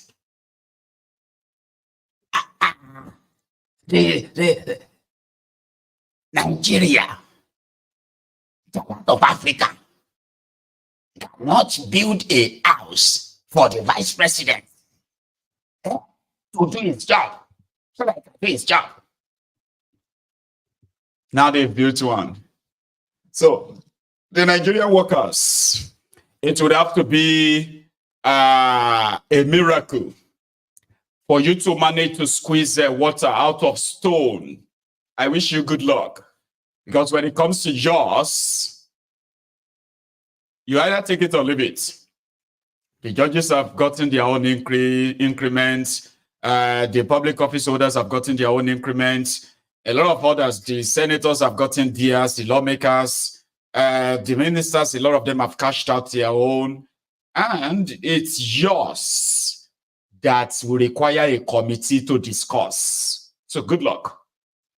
As for those who saw with the wiki, when you called out the permanent secretaries in Abuja, FCT permanent secretaries, to come and take a bow before Thiefnubu, where he did the same thing to the 6 area council chairmen too. Come out here and take a bow before the king. And they all came out to take a bow before the king. Quick, quick, quick, quick, quick, quick, quick, quick.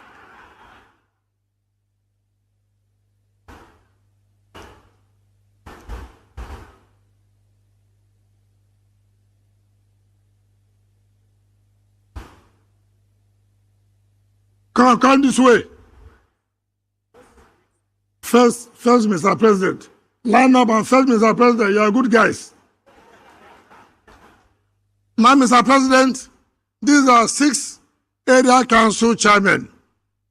Mr. President, it's not about party. It's about the agents of Renewed Hope agenda in the area councils. And they're doing well, working well with us. I want them to take a bow before you. Take a bow.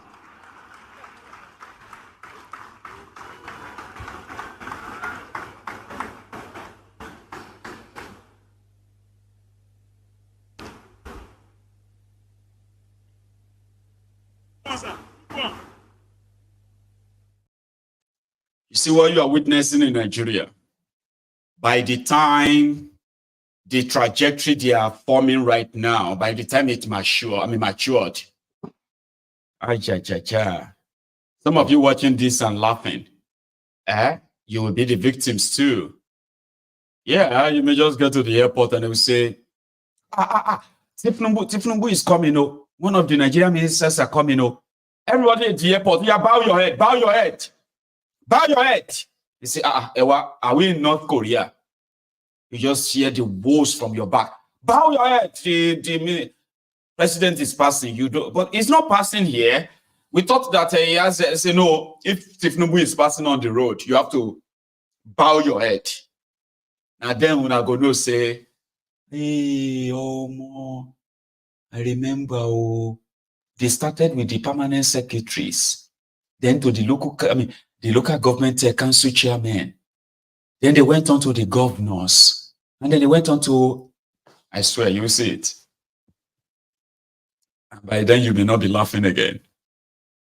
You are witnessing a dystopia, a fascist system, okay?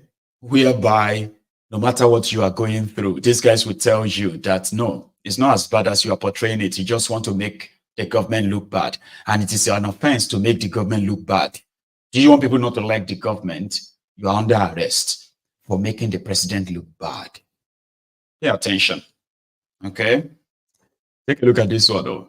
Can you see what happened in here? A former governor and a present governor met at the occasion. A former governor is like the father to the current governor when you compare age and their time in politics, okay? But this happened. Hey, hey, hey, hey, hey!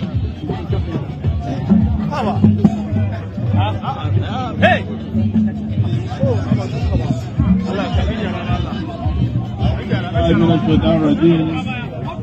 Bismillahirrahmanirrahim. Da suna Allah mai rahama mai jin kai, yau a wannan rana na kaddamar da wannan mashin a kawo da kube a wannan jiha ta mutu ta kusa da albarka. Bismillahirrahmanirrahim.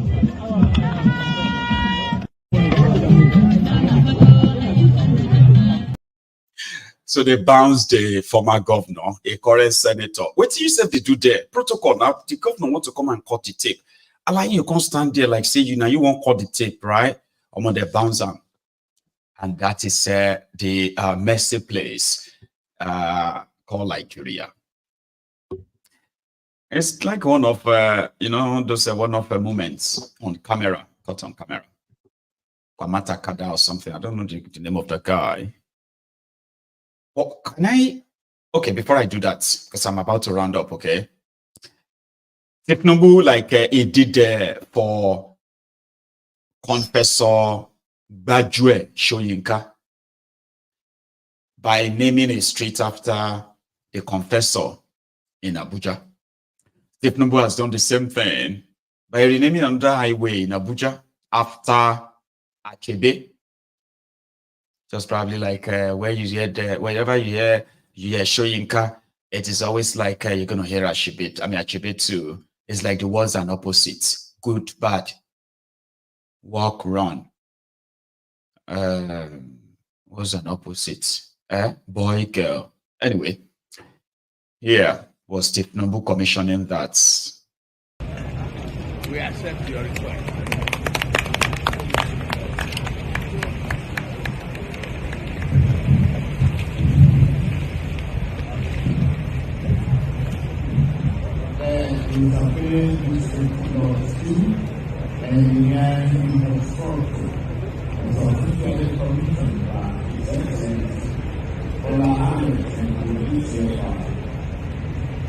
President Commander of the Armed Forces of the Federal Republic of Nigeria on Saturday, 8 June 2024.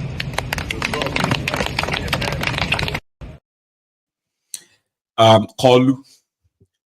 However, above it all, ladies and gentlemen, have you ever seen okay, I don't know how to put it.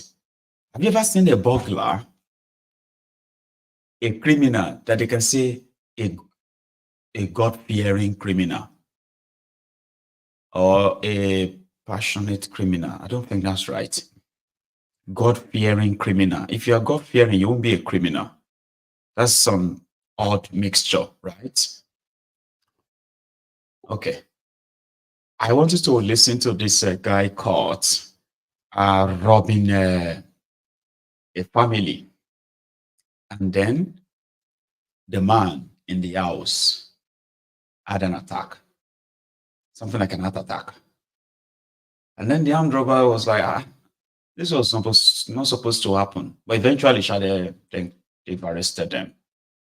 But the way he narrated the story, you will actually be like, are you the robber?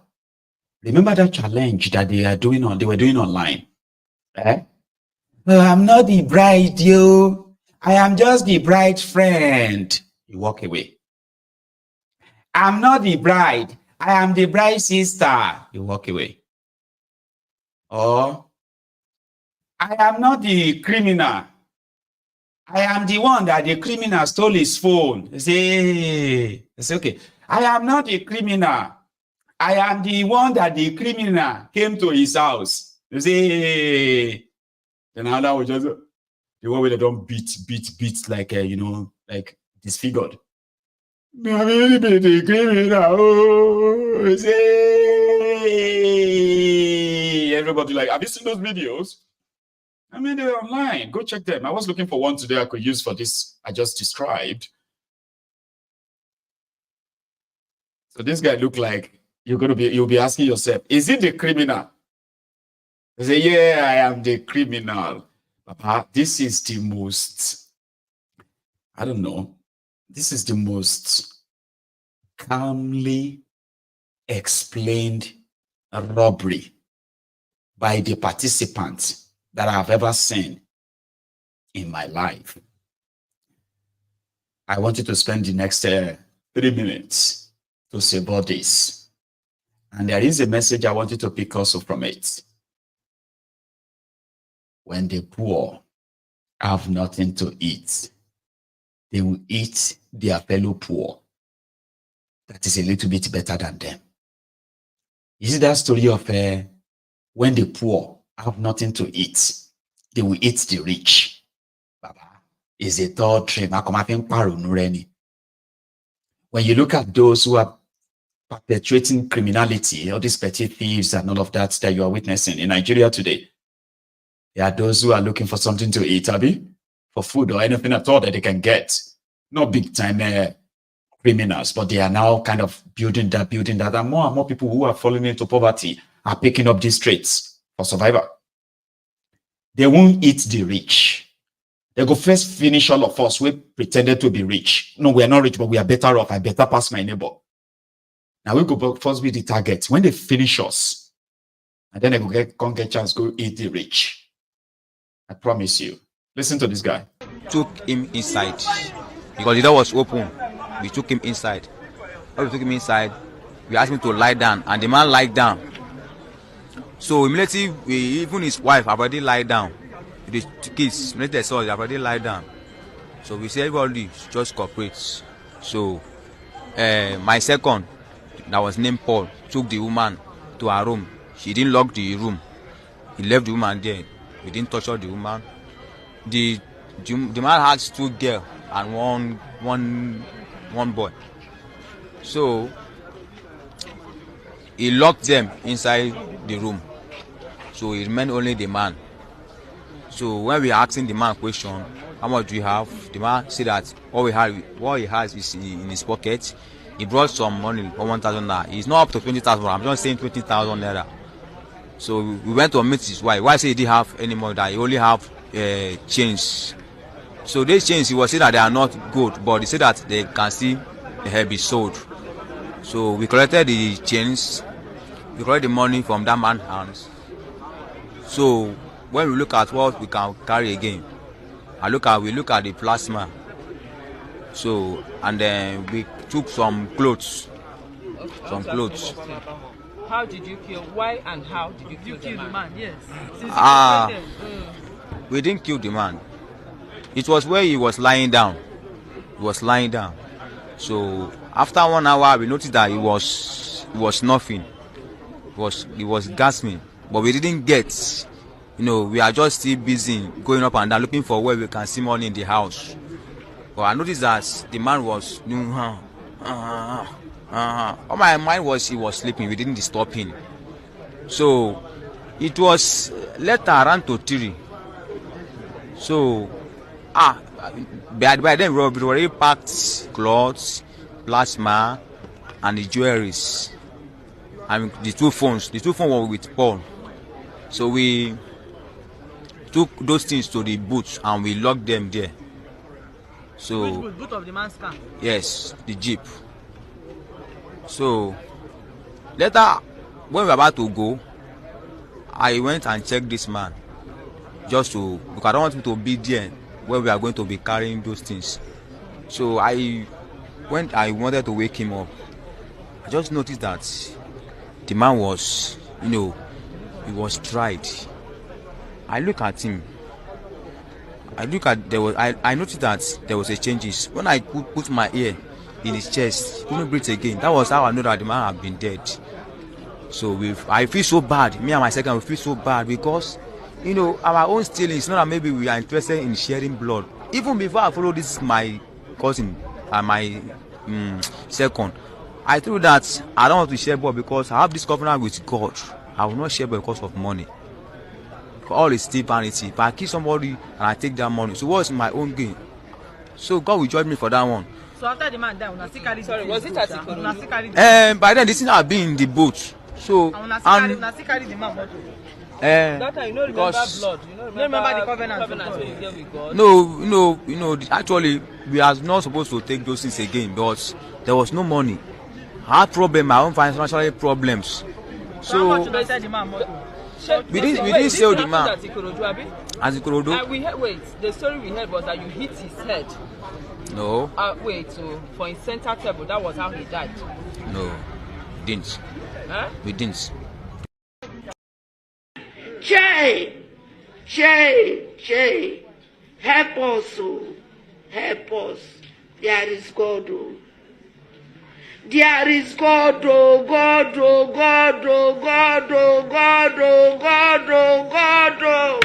God should descend, today God will descend here.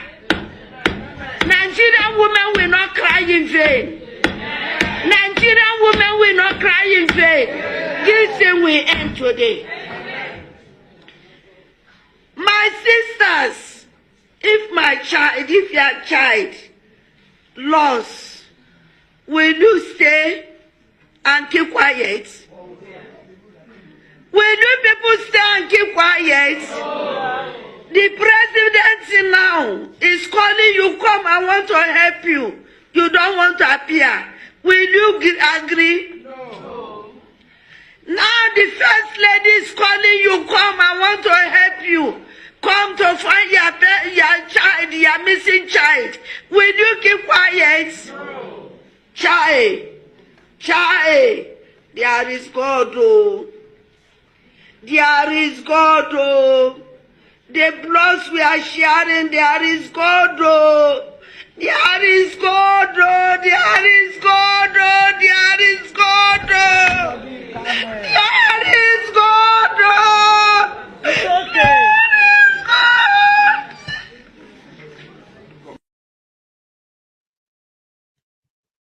The way said they thought the man was sleeping.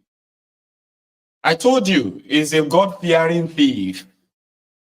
He said, no, we didn't. When we're done, because there's no money, and I have financial problem. There was no money.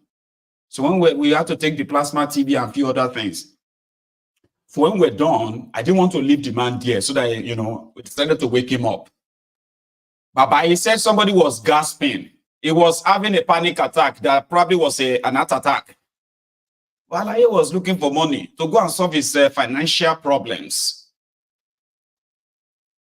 And he said he did like that. I check, it's code. They said, okay, you felt bad. You and your partner, we felt bad. Did you not drop all the things you stole from him, his house? No. We felt bad, but we still have our problems, so we still needed the money anyway. I thought I should show you that. And finally, it is not all bleak. I do not just want to leave you with that stories of the eastern part of Nigeria without leaving you with this impression too.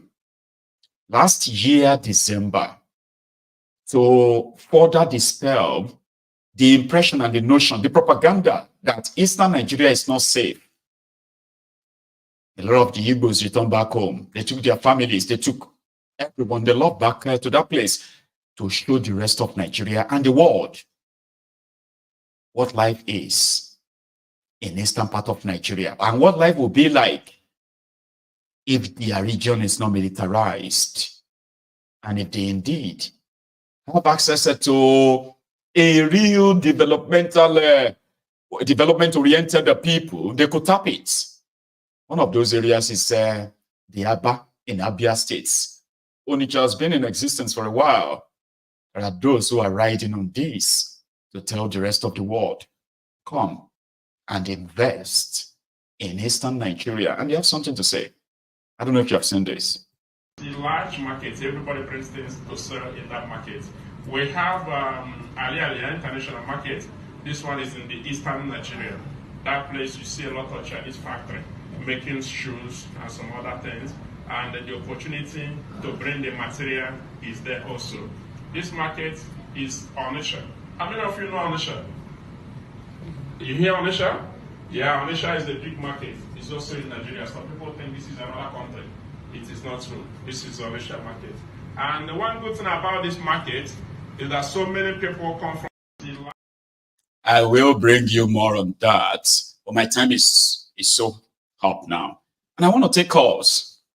Right, I want to take calls. So I am going to go on a 2 minutes break. And indeed, if you are still here with us and you want to be part of this, of course, you can call in. The number is on your screen. And if you do have to go, just remember, don't take your like back, okay? If you have liked the video, that's great. But if you haven't, before you go, please do drop that offering. And thank you so much for being part of this tonight. I will be back in a minute or two, and I will be also taking calls then, okay? Hopefully. Let's hope the line is okay.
Thank you, and welcome back, everyone. So I believe I have a caller on the line. Hopefully they are still there. Hello. Hello, Maiyegun General. Hello, sir. How are you? Yeah, I'm very well. Good afternoon. I think it should be good evening for you, but yeah, it's already good evening for me too. Almost evening for you too. I know. How are you today, Baba? Yes, sir. I'm very well. I'm very well. This is one of the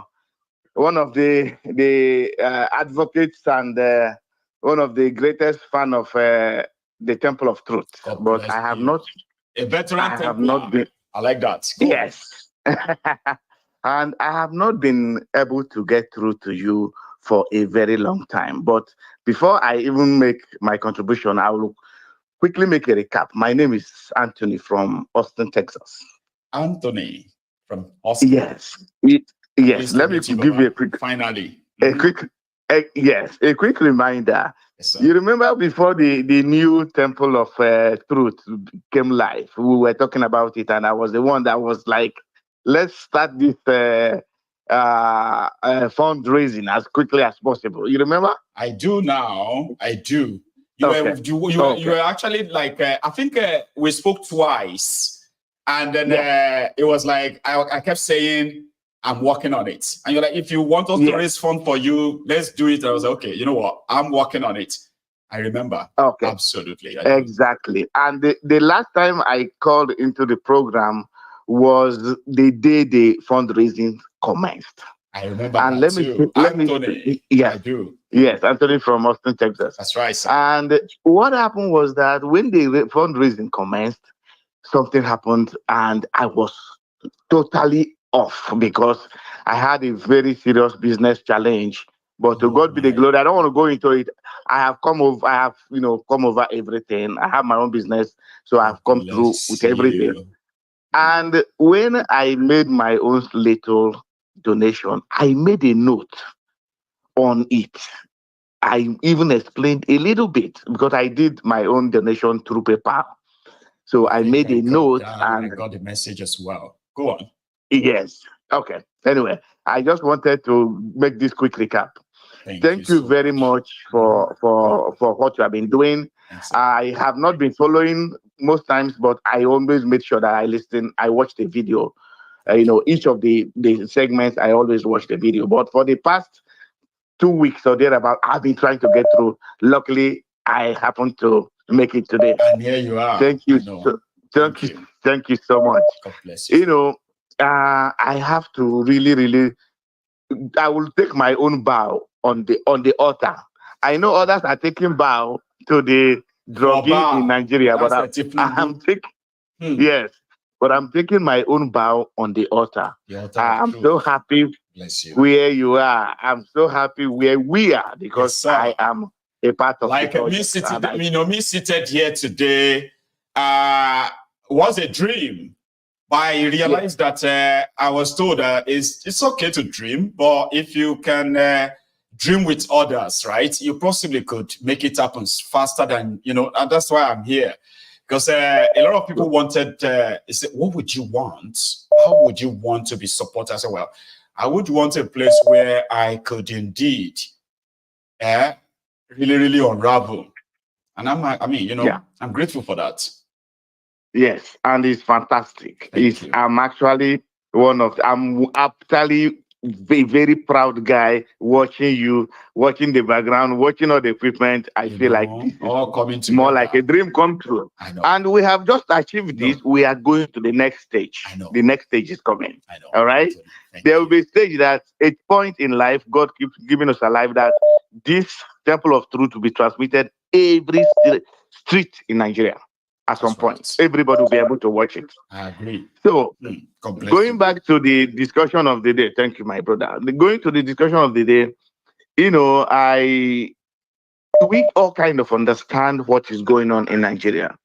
And I have, in my own little opinion, I think what this current illegitimate government is doing is that they are trying all their possible best to hoodwink everyone who they perceive that is likely going to be a strong voice against them, and they will find a way to rope you in either through intimidation or any other means possible. Talking about OKUPE, we all know him. He is just somebody who is looking for what he will eat. Apparently, he found himself in the obedient movement. People gravitated towards him, which I was not one of them. But here he is now singing a different voice. But what I can tell you, my brother and every listener, is that I am certain that they must have dusted up his file in EFCC and gone to show him to say, if you don't change your tone in our favor, we are going to pick you up. And that is why he's talking the way he's talking. I'm not sure what happened to the other statesman who said he was going to leave Nigeria, but they judged that he was going to leave Nigeria if Tinubu won election. And here he is. I remember I watched the clip of when El-Rufai was asking him that this is the same Tinubu that you are saying he should tell us his name. He should tell us the schools he attended. That this Aroloya secondary school that he said attended was not even existent at the time he said he went there. So now he's the one that is saying that 1 year is not enough to judge this government. But 1 year is enough for them to budget billions, trillions for all these things we're talking about. Trillions. those are okay, but it's not okay to make an impact in the life of the ordinary Nigerians. The idea is that I think either tribal bigotry is coming in, because we know we are not hearing anything from Wole Soyinka. We all know what the reason behind it. That's right. Now, Bode George is singing a different song. We all know what is behind it. Look at the OKUPE, of course. And even Pastor Tunde Bakari, he is no longer saying anything. Adeboye is asking us to pray. And then Adeboye is asking us to pray.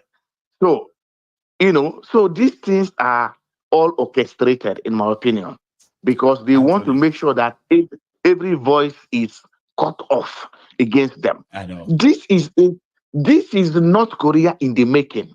You got it spot on. It's coming to a point where Nigerians cannot freely walk on the street and even have a conversation that is suspected to be against the government. Yes. It's coming to that point. Yes, if we continue to bury our heads in shame, like David Ohudoyin described Nigeria as a 120 million mannequins who cannot stand up to fight for their own lives. So it is a shame, and it is just going to, I'm not even sure. It's never going to stop until they are stopped. Remember I said that, right? I said, if they are not stopped, they will never stop. Yes. But yeah, they will never stop. And we don't look like we are ready to stop them. Unfortunately. It's not looking so. You're right. Anthony, let me take another one, right? It's so good to hear from you very much. Again. Thank you very much. Yeah? Absolutely. God Have bless a you, wonderful day, my good general. Yes, bless sir. you. Thank you. That's Anthony from Austin, Texas. Ladies and gentlemen, I have another caller as well. We do have just about 50 minutes to go. This is the second caller tonight. Hello. My king. The prince. How are you today, I'm fine, my king. So let me go straight to the point. How is Sweden today? Sweden right? Fine. Sweden is fine. Great. Enjoying the weather so far, yeah? Yeah. God bless you. Go on, sir. Go on. I've just discovered, during the last couple of months, I've discovered that, to be a Nigerian, to be a black man in this world, you lose 10 to 15 years of your lifespan because of the trauma that we are facing. That's right. We are facing trauma everywhere. Even we that are here in Europe, see the kind of politics that they are playing in Europe with immigration. Yes. We are not resting. Rights are taking over power everywhere now, and they are going to redefine immigration, citizenship, and so many other things. Exactly. Right. We are under pressure everywhere. Then in our own continent, we have never been free. We are still fighting to save the ones that are suffering hell there, and they are giving us hell here. You see what a black man is going through. The problem, the thing sometimes after thinking, your heart will be skipping because you are not sure anything anymore. You are not sure whether tomorrow they will say you are that are citizen, you are now resident. You are not sure because these people, they are coming there with their politics and they are destroying everything that we used to know as normal. And it's always gradual, by the way, because in a system like this, right, whenever it is that they are coming for us, they are not going to just wake up one morning and say they are taking our citizenship. No. You'll begin to kind of see that, yes, you have a British passport. Yes, you have a Swedish passport. You are still Swedish and you are still British. But it's only when you have to access some certain services, support, and all of them that are accorded to their own status. That's when they will tell you that, excuse me, you are not qualified. And you'll be like, what? Exactly. What do you mean I'm not qualified? I'm Swedish. I've been Swedish for 20 years. They say, yeah, we know. But no, there's another one for you. We are going to get to that stage. It's pushing, Baba. We are getting there gradually. Because the campaign right now is that those of us who actually came to the country legally or legalized ourselves, fit ourselves into their system, the politics out there in Europe and all these places is just that Immigration is coming to take out this or that. Immigration all the time. Sure, you get. No. So let nobody sleep over it and think it is a done deal. I'm it's telling not. you. I'm telling you, Baba, look at it. Look at the situation. Yes, sir. This immigration, every now and then you'll be saying, if tomorrow now I have to leave, do I have enough savings? And you will still be thinking, am I sure of Nigerian banks? There's a bank that just closed down, carry people money go. You know, and there's no resting place. You won't carry money to a house. You know, you don't know. And look at the situation back home. The girls, I just saw girls who are 16, 15. Did you see that too? They have already trafficked them. My own country, my own citizens. They have already trafficked them. Where's the pride in my country? What are these politicians? What are they doing? What are they doing? I mean, there's something even if you they chop sacrifice, you get some kind of sacrifice where you know go chop. Sure, you get. Even if they chop, if lion kill hyena, you know they chop them. And your children, now your children with these 15 years, they are just almost like newborn babies. 15 years. 15 years, Baba, and every day they cry. It's like this. I mean, if anyone who is watching me is a father or a parent, generally a mom, right, and you've got teenage kids, okay? I mean, you probably should go on and just look at them and be like, what if that was my own daughter? No, it will. The first thing is going to be like, never, it's never going to happen. That's what we are now seeing. People have been pushed to the wall that, to them, those children, they are now source of income for them. They are not to be protected. That's the state Nigeria has gotten to. I'm telling you, people are so desensitized. The person that brought them there even brought his own sister. I swear, Baba, I have never seen a trafficker that affected their own family member before. Have you? See the one that robbed somebody that they killed. The person died. They still take the money, go. Took his TV, took whatever they could take. Now you go still say they are helpless, even if they know, even if they want, they get good mind. They no feel help the situation. God-fearing criminals. They can't even still be God-fearing criminals. Baba, Baba God, may God help us. At this point, may God help us. And you can't even the worst situation with this woman. When we put in husband there, may he change things. He go they cry, say there is God. Now God, we elect. We elect people to change Nigeria. To this place be that to let nobody not forget. Them now. As everybody is doing KKK in that comment section of we elect God president. It is also a reminder to say a reminder that kiki you are kicking, right? There is God who is part of what brought in APC.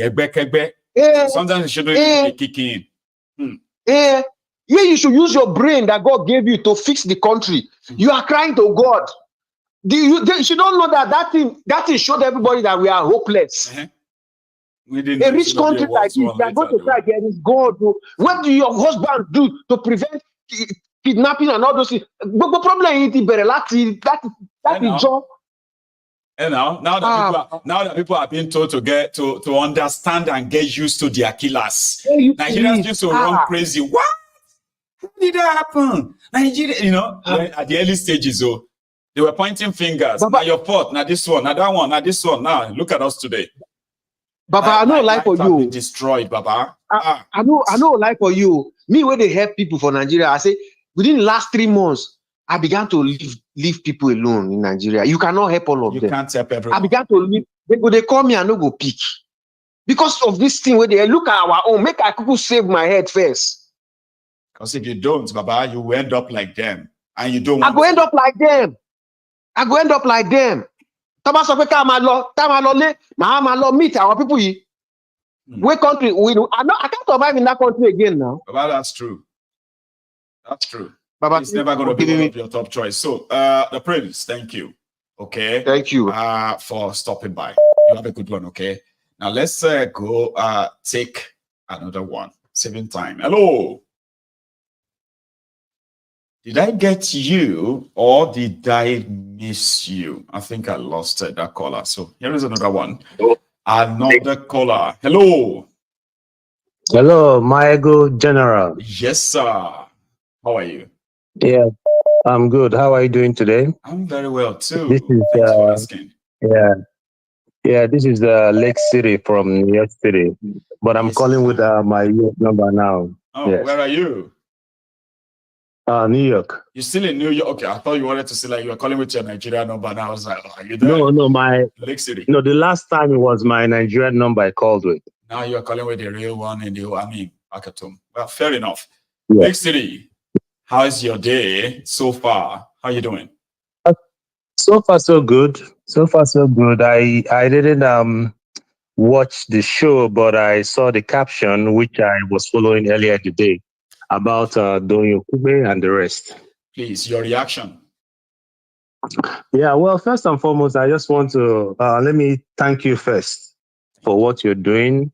It's not an easy job, and we'll always try our best to support you because we know that you are doing something that we all like and we all love to see about our country. So we'll keep supporting you the little way we can. Thank you. You know, and I pray that the God Almighty strengthen you and give you more wisdom and grace your elbow more. Amen to that. That's from where that is coming from. Thank you. Big side. Please. Yes. So going ahead about what's happening now in Nigeria, I think for doing OKUPE, I don't really blame him. Okay. In one aspect. Please. I don't really blame him because I know from the jump start, Doyin Okupe is someone that has so many baggages. So many baggages, like wrong ones. Like if you go to his file, I believe, and I know that there's so many things that he can be indicted with. So it's very, I knew that the moment Kolu entered as the president, but I'm surprised that he lasted till now. I was thinking that he would have flipped a long time ago. I was thinking that he would have flipped a long time ago, but for him to last till now, Well, I think I should say less than a year. This whole thing is even like less than 2 years. It's like about 18, 19 or 20 months. And yeah, it has shrunk so much as well. There is suspicion about his health and other things, right? Yeah, exactly. And don't you think? To me, it's still yeah, he's not anybody that is over 40 years of age should be watching his or her health because, you know, you are not getting younger anymore. And there's a lot of health issues that can, you know, come up. And Doyin Okupe being, I think he's a medical doctor, I believe he should be taking care of himself. And if something like that happens, you know, I believe that is a natural thing to happen to anybody. And, you know, people were like blaming it on maybe, you know, you said something about them using compromise on him, right? Because of his baggages, right? Then others are like, he's broke. Okay. And I don't know, like, what could be wrong with him at this time of his life? Okay.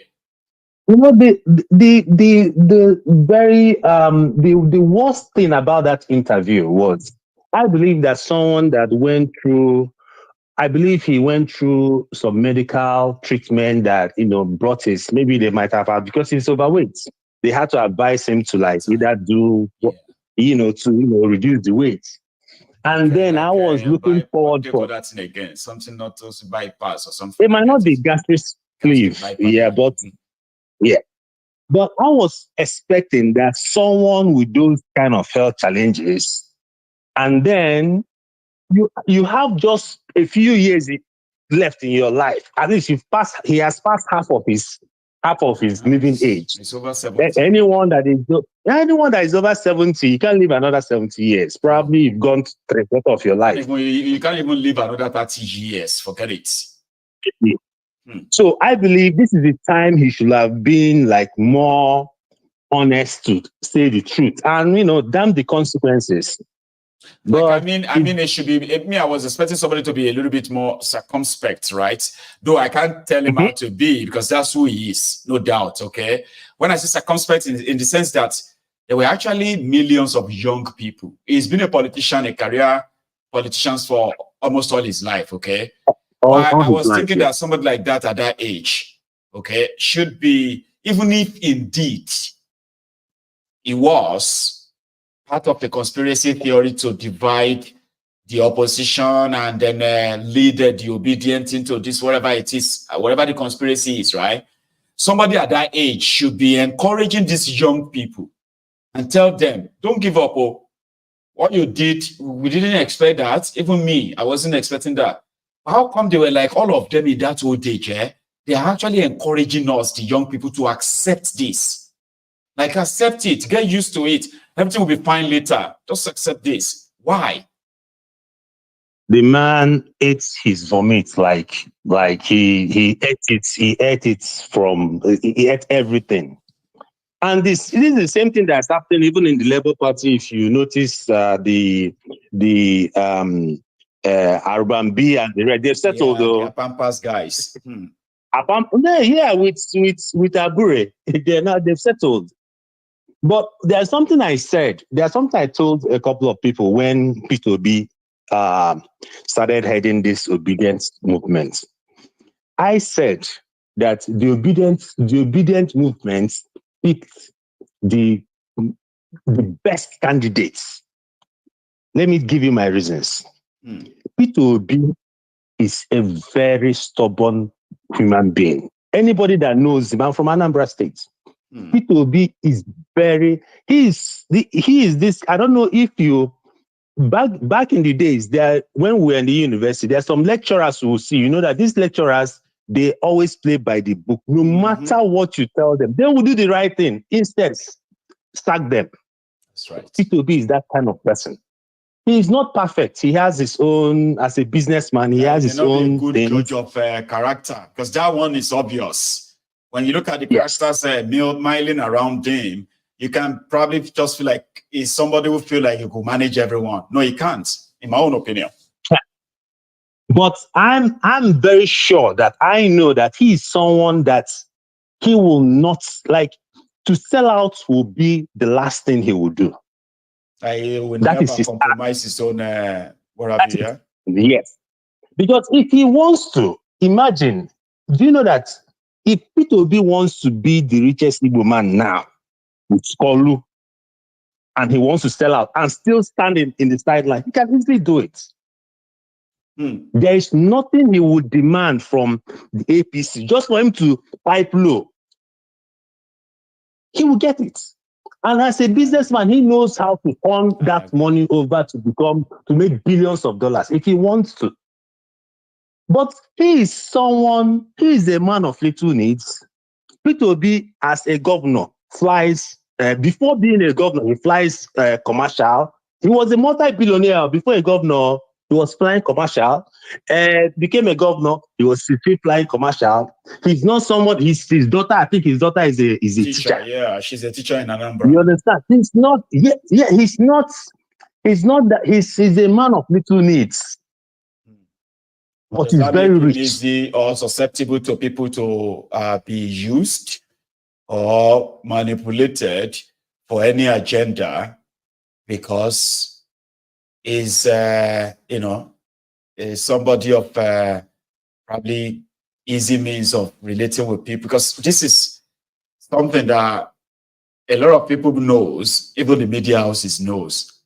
When somebody says I am close to you, or the whole world sees that he's close to you, and then they come out later to say, oh, you are not competent to even be a president. I was only just being with you. You get what I mean, right? So then, go on, sorry. Yeah, I get you, but I think for him, because majority of Nigerian political class are entrenched with corruption. Majority, probably 95% or even 98%. So you must have to.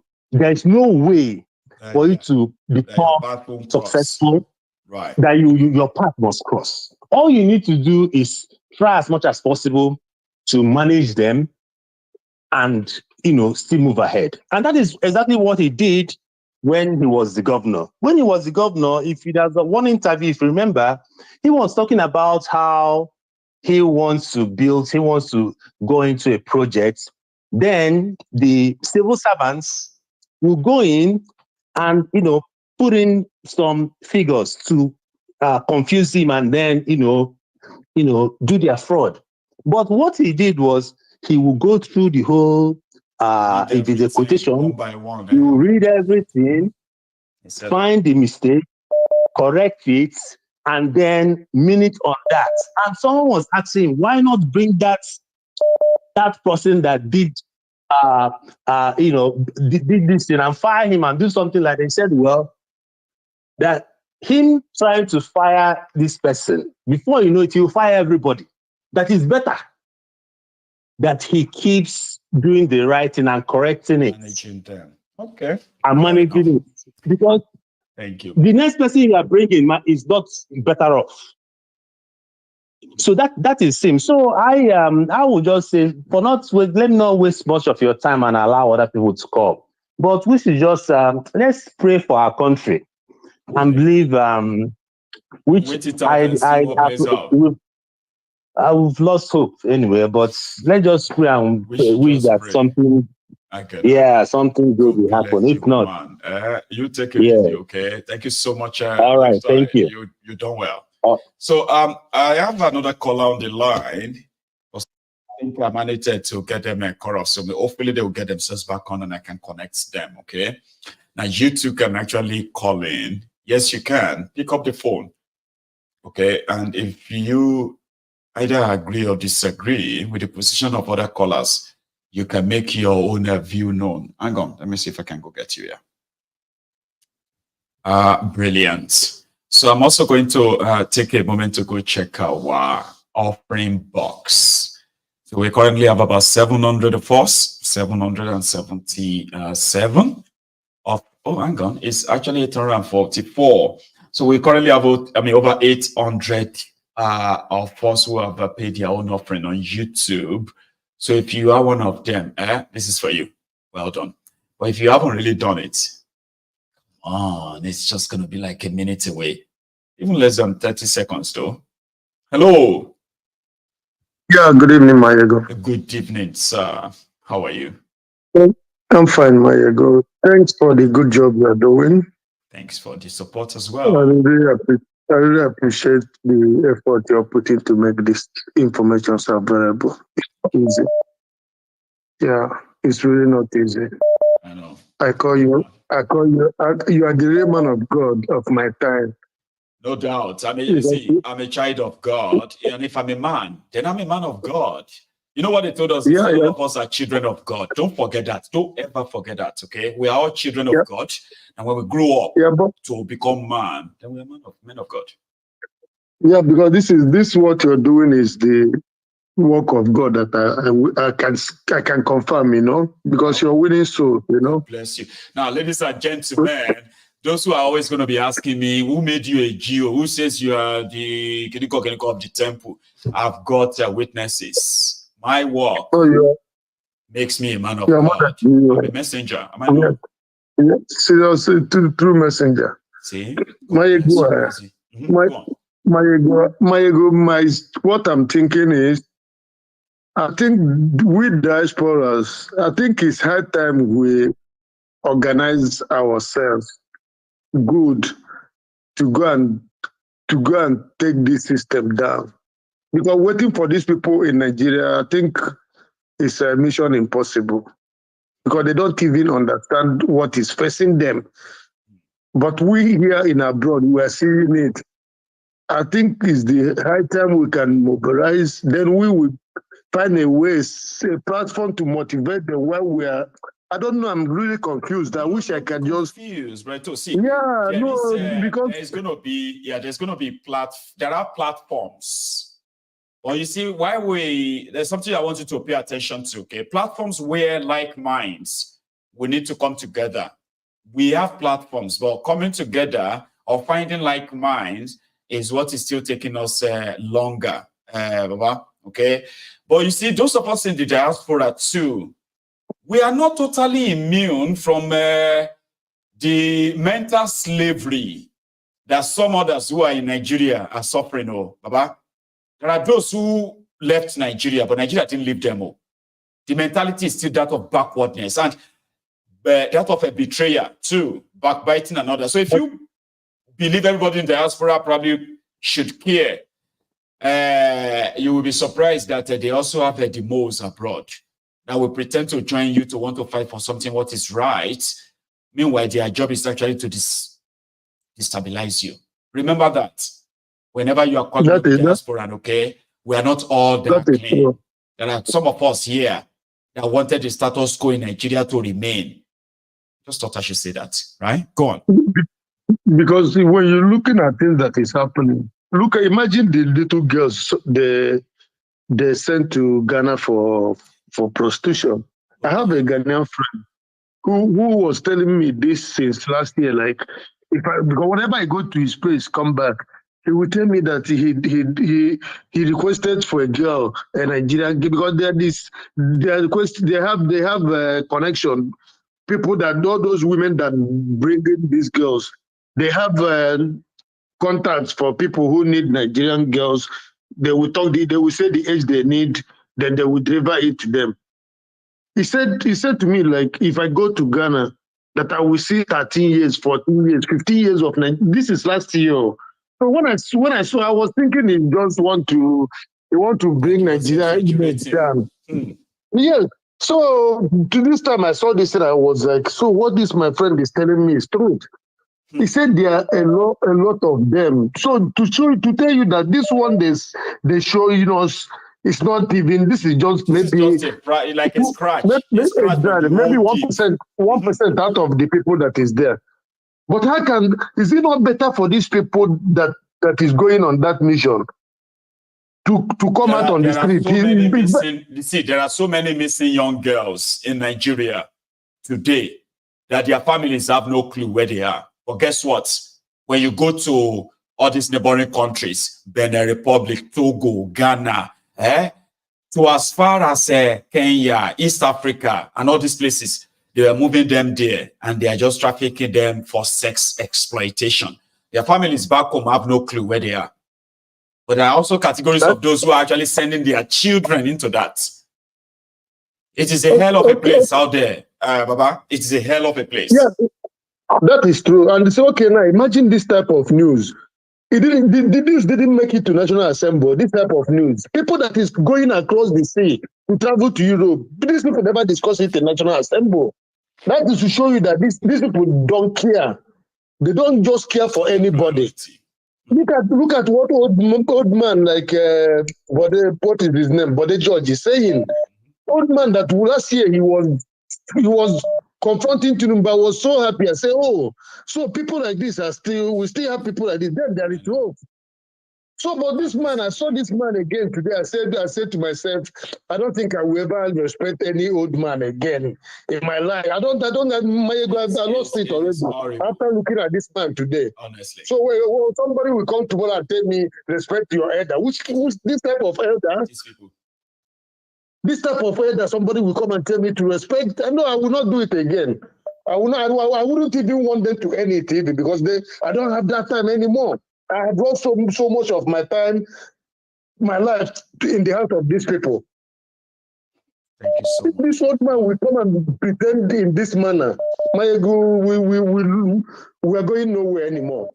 We're just going nowhere. The best thing we will do is, who are we going to trust? Yeah. They said, trust yourself. Okay, I trust myself. But I can't do it alone. I need to do it with other people. Then trust them too. But here we are, betrayer after betrayer, chances after chances. Who are we going to trust? Right. So thank you so much. I'll take another one. Let me make one more submission. You see these girls that is all these girls that is going into this journey, both our men that is doing all this robbery. It's all this our influencers. So that is putting them into this situation. Because every day they will be throwing money, smoking weed in social media, drinking Hennessy, all type of alcohol, telling them that they bought it 10 million, 20 million, like Obi Kubana them and the Kubana chief priest them. They are the people that is putting all these people.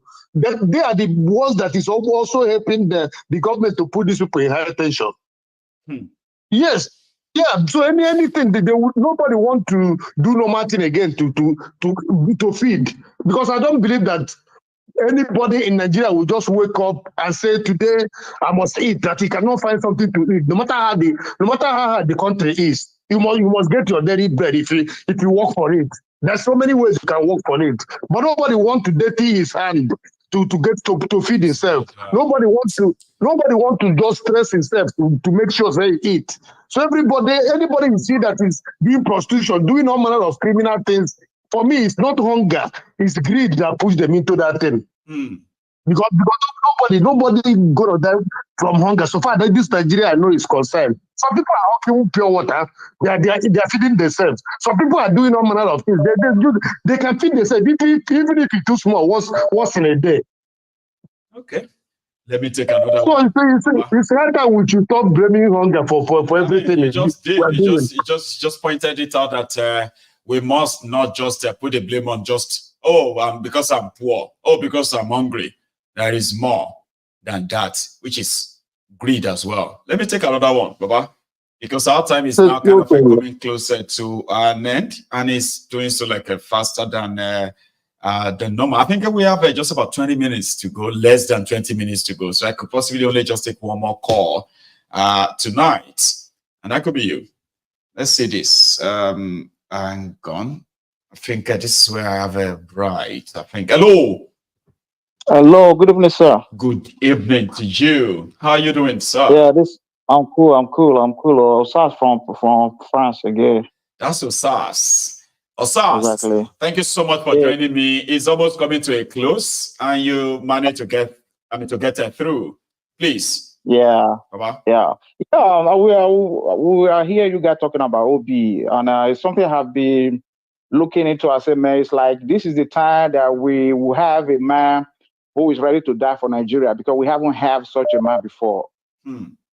So because when you see before, people who just lost the election, whether the election were ring against them or they just lost, like Atiku, they will just return home and be waiting for 4 years again. I mean, the next 4 years. So, but OB is not like that. OB is out there, try to be critical of the government, monitor everything the present government is doing. That is playing the role of a true opposition. We haven't had it like that before in Nigeria. That's right. He's not doing it for himself. He's doing it because he stands for an ideology. And that ideology is for him to make sure his country do well. That is what he's doing. Because when you will see, because what he's doing right now, it will also be a kind of a mirror for him. When he will get to the office, he will say, okay, I used to criticize government like that. So I just have to make sure I'm not doing the same. You see what I'm talking about? It's like before, when you see all the governors or former president, they will come into the office, right? They will never question what the predecessor have done with the money. Why? Because they are going to do exactly the same thing. So there's no need of them questioning whatever the governor have done with the money or the president have done with the money. So, but OB is being critical of Tinubu right now, knowing that if he will get him next time, it's not going to do the same, because people will remind him and say, oh, you were saying that, now you are doing the same. So what he's doing now is going to be a kind of monetary mirror for him next time to say, oh, I will not do that. To remember, I was critical of Tinubu next time. I mean, the other time. So it's very, very brilliant, and I'm really, really proud of him, because in Europe here, if you go to France here, you have true oppositions where they never go with the government; they're always on the other side. If you come to UK, there are not many. I think you have someone like George Galloway right now over there. Yeah, you know, we've got every song. We've got, yeah, you're right. But exactly, the difference is this: it seems that it is only Obi that is believing in his own ideology. You see, the ideology is so much pronounced among the obedient who sees it very clearly, right?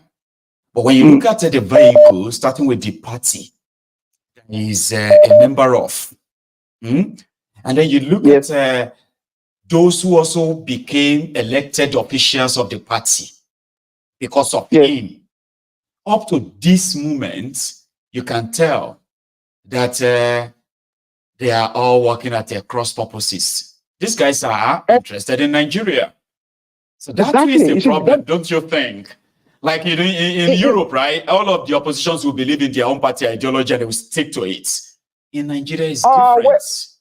Yeah, but in some cases, sometimes it's not like that too, because I rather prefer, not prefer, but I would rather have it like OB stood for something, rather than the party, because if the party members are corrupted, but himself, if he becomes the Nigerian president, it's not going to be corrupted. So in that case, he will be able to monitor his government, his cabinet. So because you really cannot change everybody, like in Nigeria, like we were saying before, we never have such a man before. What they do is that whenever a party came into power and that party is winning, everybody switch because they don't stand for nothing. I know. It's like, election is over now. Let us go join government and enjoy. Boy, exactly. That's why. Yes, that's what they did in those states where they all just joined Labour Party, but they don't. What reason? Just because they felt that there was a big movement in those states about Labour Party. Not only because the chairman come from Edo State, but because they actually love OB in Benin there in Edo State. They love OB so much. So because of that, everybody just want to now we are not Labour Party now. Right. They just joined there just because they thought that's where to win. Those people do not stand for nothing. If they now win based on this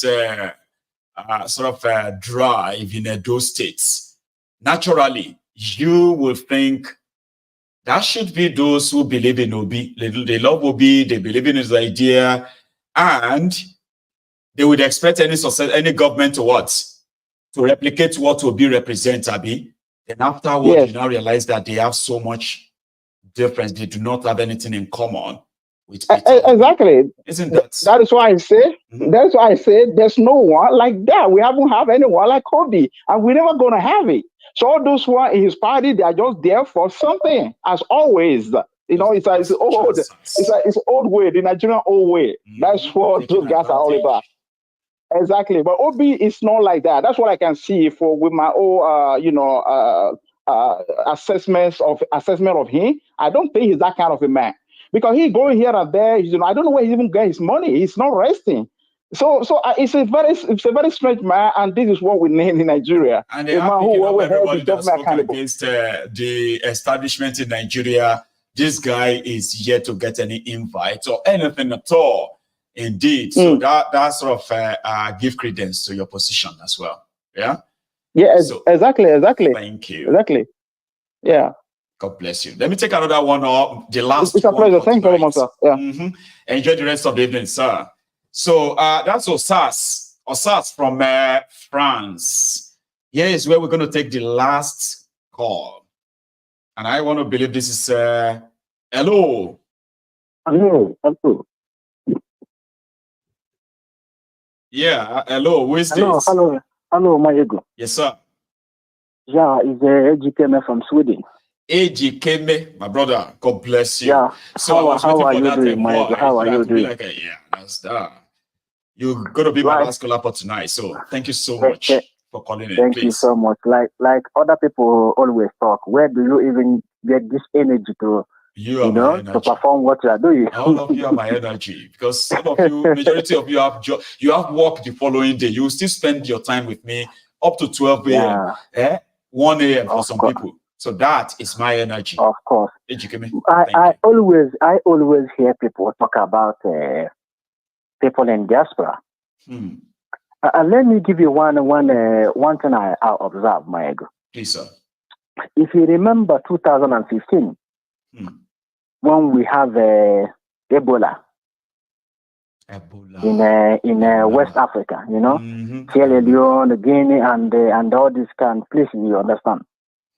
Do you know that a lot of foreign medical staff died A lot of them died in just Africa. having contact with the Ebola patient. I remember one popular Some doctor of like them, that too. so many of them travel from Europe, from wherever. But do you know, Maiyegun, there was a person I have here.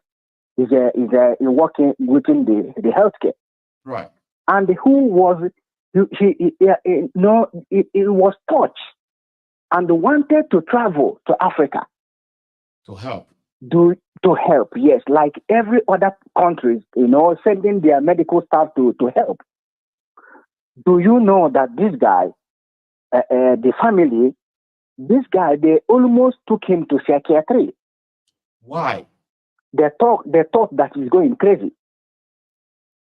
It's the family that want to, the family frustrated him. Oh, okay, I get you now. The family the family here decided that he must be crazy. That he wants to go to Africa and go and touch Ebola patients, right? Exactly. You must be crazy to go to Africa to help. You understand? Let me tell you, if anything, this is the question everyone in diaspora should ask himself or herself. If anything should happen in Nigeria today, am I really willing to go there? Am I really willing? It's not calling diaspora. Some people will even dig hole and hide themselves there. Instead of coming up to be identified that they are Nigeria or whatever. Let us stop deceiving. Let us just deceiving ourselves. People in diaspora, I tell you, we can only talk. People, we can only talk and blame people here. But when it comes to reality, believe you me, Maiyegun, it's just few people that will say, let's go and see what will happen there.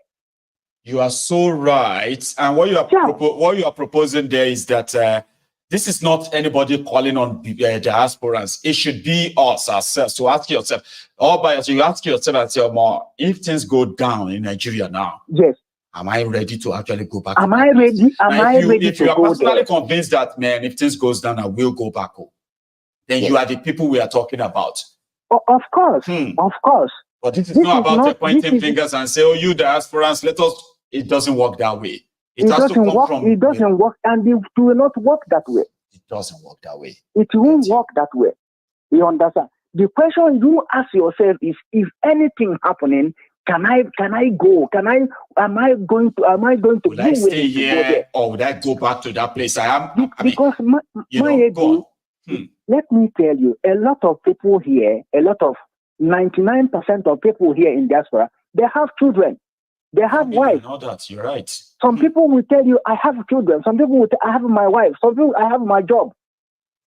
They have so much. We have so much that chaos down here. Truly. So are you willing to leave all of that, sacrifice all of that, and go back in? That's a very big question, though. Maiyegun, let me tell you one thing before I drop now. I have so many people from Ukraine. People here that, we eat together. We do. When the war broke out in Ukraine, they left everything here. They go back to their country. These are the type of people. These are the type of people I'm talking about. These are the kind of. If not that some of these Ukrainian people, they went home. Believe me that Russia would have taken over Ukraine in 1 week. But these people, they went home. They stood their ground. They said, no, it can't happen. But we Nigeria and we, Maiyegun, I tell you, if youth, look at what youths are doing in other countries. Look at South Africa. Look at the election in South Africa. ANC has been in power for over 30 years. 30 years. Now look at what the youth did. Look at what happened in Senegal. You see, if this continue like this, Nigeria will never change. Never. It will never change. So we can only talk. We can only discuss. They should begin to ask themselves that if the push come to shove, would you be willing to go back and face it? That's a very good, very big one. And I think we should leave everyone with that question. That tells everything you need to know about this whole thing. Okay, when the call comes, are you going to? Now, it doesn't matter if you type it in the comment and say, me, I will go and all of that. It's actually a very big decision. And so many of us believe that when the push comes to shove, right, we will go back. I will go back. Anybody can tell you whatever he or she can tell you. Those who but the question is, if anything happened right now, how many of us will be willing to actually pack back and jump on that plane and say, I'm going back there. I want to, I will go back. You know why I will go back, right? It's because I've got people I actually really care about and I love so much. Okay? So there are some certain things that will go down. And people like us, we may not fly straight to Nigeria, but we will go back. Just so you know. Of course. Of course. Thank you so much. Yeah, thank you so much. God bless thank you. Enjoy the rest of your evening, okay? Bye-bye. Good one. That is where we are going to draw the curtains, okay? You know why people like me will go back? It's because there are some certain things that will go down, truly.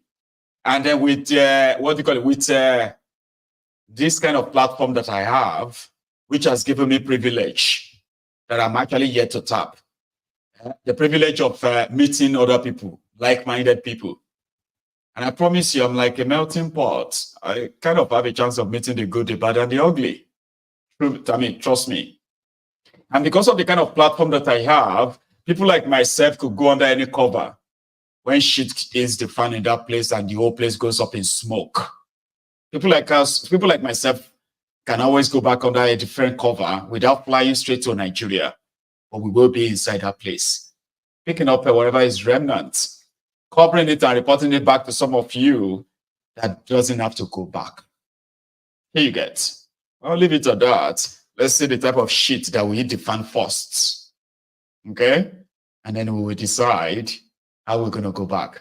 One true emperor, you won't. Martinelli. For example, I've got Martinelli. I've got actually some veterans here. I've got Ahmed and the rest. These are trained shooters. These are trained, gun handlers and all of that. These are soldiers.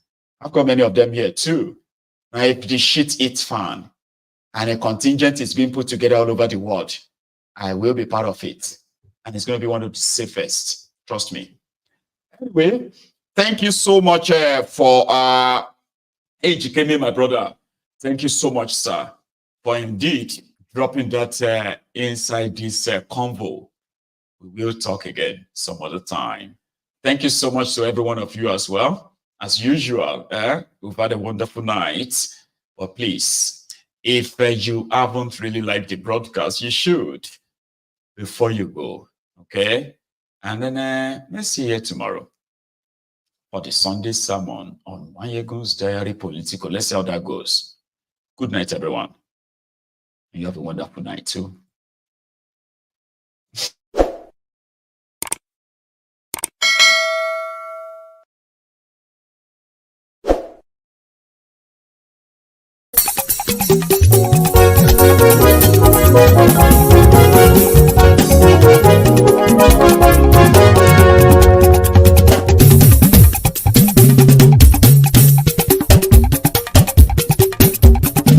Maiyegun làwa mọ̀ làmọ̀ tó dòdòdò. MaiyegunDiary Maiyegun #1. Maiyegun làwa mọ̀ làmọ̀ tó dòdòdò. MaiyegunDiary Maiyegun #1. Maiyegun ti dé o ọ̀rẹ́ ara yìí. MaiyegunDiary Maiyegun #1. Lórí Facebook, lórí YouTube. MaiyegunDiary Maiyegun #1. Gbogbo bó ṣe ń lọ ni Maiyegun já wa sí. MaiyegunDiary Maiyegun #1. Àṣírí ọ̀jẹ̀lú kì í bò níbẹ̀ o. MaiyegunDiary Maiyegun #1. Bó bá ṣe eré àní Maiyegun máa wí. MaiyegunDiary Maiyegun #1. Ó sì tún ṣe eré wàá gbọ́ níbẹ̀ o. MaiyegunDiary Maiyegun #1. MaiyegunDiary Politico. MaiyegunDiary Fascism kò sí lọ́rọ̀ Maiyegun. MaiyegunDiary Naibi #1. Ẹ farabalẹ̀ sẹ́ o kẹgọ́rọ̀ lẹ́nu o. MaiyegunDiary Naibi #1. Àní Maiyegun làwa mọ̀ tó dòdòdò. MaiyegunDiary Naibi #1.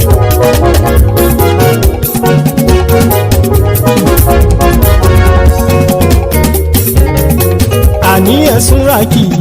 Maiyegun ti dé. Maiyegun ti dé. Ọ̀jẹ̀lú ẹ̀sùn ràkì. Maiyegun ti dé. Àní ẹ̀sùn ràkì. Maiyegun ti dé. Lórí Facebook. Maiyegun ti dé. Àní ẹ̀sùn ràkì. Maiyegun ti dé. Lórí YouTube. Maiyegun ti dé. Àní ẹ̀sùn ràkì. Maiyegun ti dé. Bọ́ba bá gbé wúrẹ́. Maiyegun máa wí. Àní ẹ̀sùn ràkì. Maiyegun ti dé. Ijó ìgbádìyẹ. Maiyegun máa wí. Àní ẹ̀sùn ràkì. Maiyegun ti dé. Bí pẹ̀sìdó bá rúfin o. Maiyegun máa wí. Àní ẹ̀sùn ràkì. Maiyegun ti dé. Bí gómìnà kówó jẹ. Maiyegun máa wí. Àní ẹ̀sùn ràkì. Maiyegun ti dé. Ọlọ́pàá tí ń darí bá. Maiyegun máa wí. Àní ẹ̀sùn ràkì. Maiyegun ti dé. Aṣòfin tí ń rúfin o. Maiyegun máa wí. Àní ẹ̀sùn ràkì. Maiyegun ti dé. Òwúrọ̀ olóṣèlú.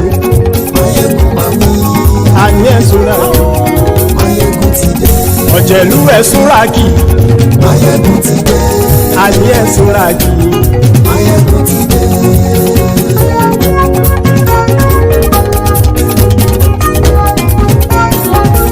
Maiyegun ti dé. Gbogbo ọ̀jẹ̀lú ẹ̀sùn ràkì. Maiyegun ti dé. Gbogbo ọ̀jẹ̀lú ẹ̀sùn ràkì. Ṣùgbọ́n ní bá ti ṣe èyí tó yẹ kí wọ́n ṣe, ọmọ bá dèrò ní fi wọ́n níran o. Maiyegun ti dé. Gbogbo ọ̀jẹ̀lú ẹ̀sùn ràkì. Maiyegun ti dé. Gbogbo ọ̀jẹ̀lú ẹ̀sùn ràkì. Ṣùgbọ́n ní bá ti ṣe èyí tó yẹ kí wọ́n ṣe, ọmọ bá dèrò ní fi wọ́n níran. Wọ́n fowó bẹ́ẹ̀ o. Maiyegun ó sọ pé wọ́n ò fẹ́ bẹ́ẹ̀. Wọ́n fowó bẹ́ẹ̀. Maiyegun ó sọ pé wọ́n ò fẹ́ bẹ́ẹ̀. Oníkan ṣáàtì ṣe èyí tó yẹ kí wọ́n ṣe fáwọn ará ìlú tó gbé wọn débẹ̀ o. Ayé. Maiyegun ti dé. Gbogbo ọ̀jẹ̀lú ẹ̀sùn ràkì. Maiyegun ti dé. Gbogbo ọ̀jẹ̀lú ẹ̀sùn ràkì. Ṣùgbọ́n ní má ti ṣe yìí tó yẹ kí wọ́n ṣe, ọmọ bá dẹ́rọ̀ ò ní fi wọ́n níran. Ha! Kì máa yí ṣeré, ọ̀rọ̀ yìí kì í ṣẹ̀fẹ̀. Kì máa yí ṣeré, ọ̀rọ̀ yìí kì í ṣẹ̀fẹ̀. Ẹni bá ti lè lẹ́bọ̀ lẹ́rù o, ọmọ bá dèrò kàṣàyè tú wọn síta. Maiyegun ti dé. Gbogbo ọ̀jẹ̀lú ẹ̀sùn ràkì. Maiyegun ti dé. Gbogbo ọ̀jẹ̀lú ẹ̀sùn ràkì. Ṣùgbọ́n ní bá ti ṣe yìí tó yẹ kí wọ́n ṣe, ọmọ bá dẹ́rọ̀ ò ní fi wọ́n níran. Tẹnitẹni ọmọ Maiyegun ọ̀rẹ́ ara ìlú mọ̀mọ́ ni mo fọlọ́run ṣọ́ ẹ̀ bá kìlẹ́bù. Lóòótọ́ olódodo ìlú ọ̀tá ìlú mọ̀mọ́ ni ìwọ ṣá máa ń ṣọ́ra kò sì mọ́ bẹ̀rù. Bọ́tà ń lè rí bóníṣègùn lé káwọn mọ̀mọ́ fi ṣera wọn ni ó ti dẹrùn tí wọn ò gbọ́dọ̀ sì mọ́ bẹ̀. Èèpo ọ̀bọ̀ lọmọ bá dérò tàjẹ́ ò gbọ́dọ̀ jẹ́, ó ti dọba lórí àbínú ẹni kò sì mọ́ fòyà. Àìsíwọ́lu ní ẹnìkẹ́ ìgbódì ẹyin lábàrá o, ó kó ẹni tó bá dán o àkàmù. Maiyegun ti dé. Gbogbo ọ̀jẹ̀lú ẹ̀sùn ràkì. Maiyegun ti dé. Gbogbo ọ̀jẹ̀lú ẹ̀sùn ràkì o. Ẹni bá ti ṣe èyí tó yẹ kí wọ́n ṣe, ọmọ bá dèrò òní fi wọ́n níran o. Maiyegun ti dé. Gbogbo ọ̀jẹ̀lú ẹ̀sùn ràkì. Maiyegun ti dé gbogbo ọ̀jẹ̀lú ẹ̀ súra jù ṣùgbọ́n ní bá ti ṣe yìí tó yẹ kí wọ́n ṣe ọmọ bá dẹ́rọ̀ ò ní fi wọ́n níran.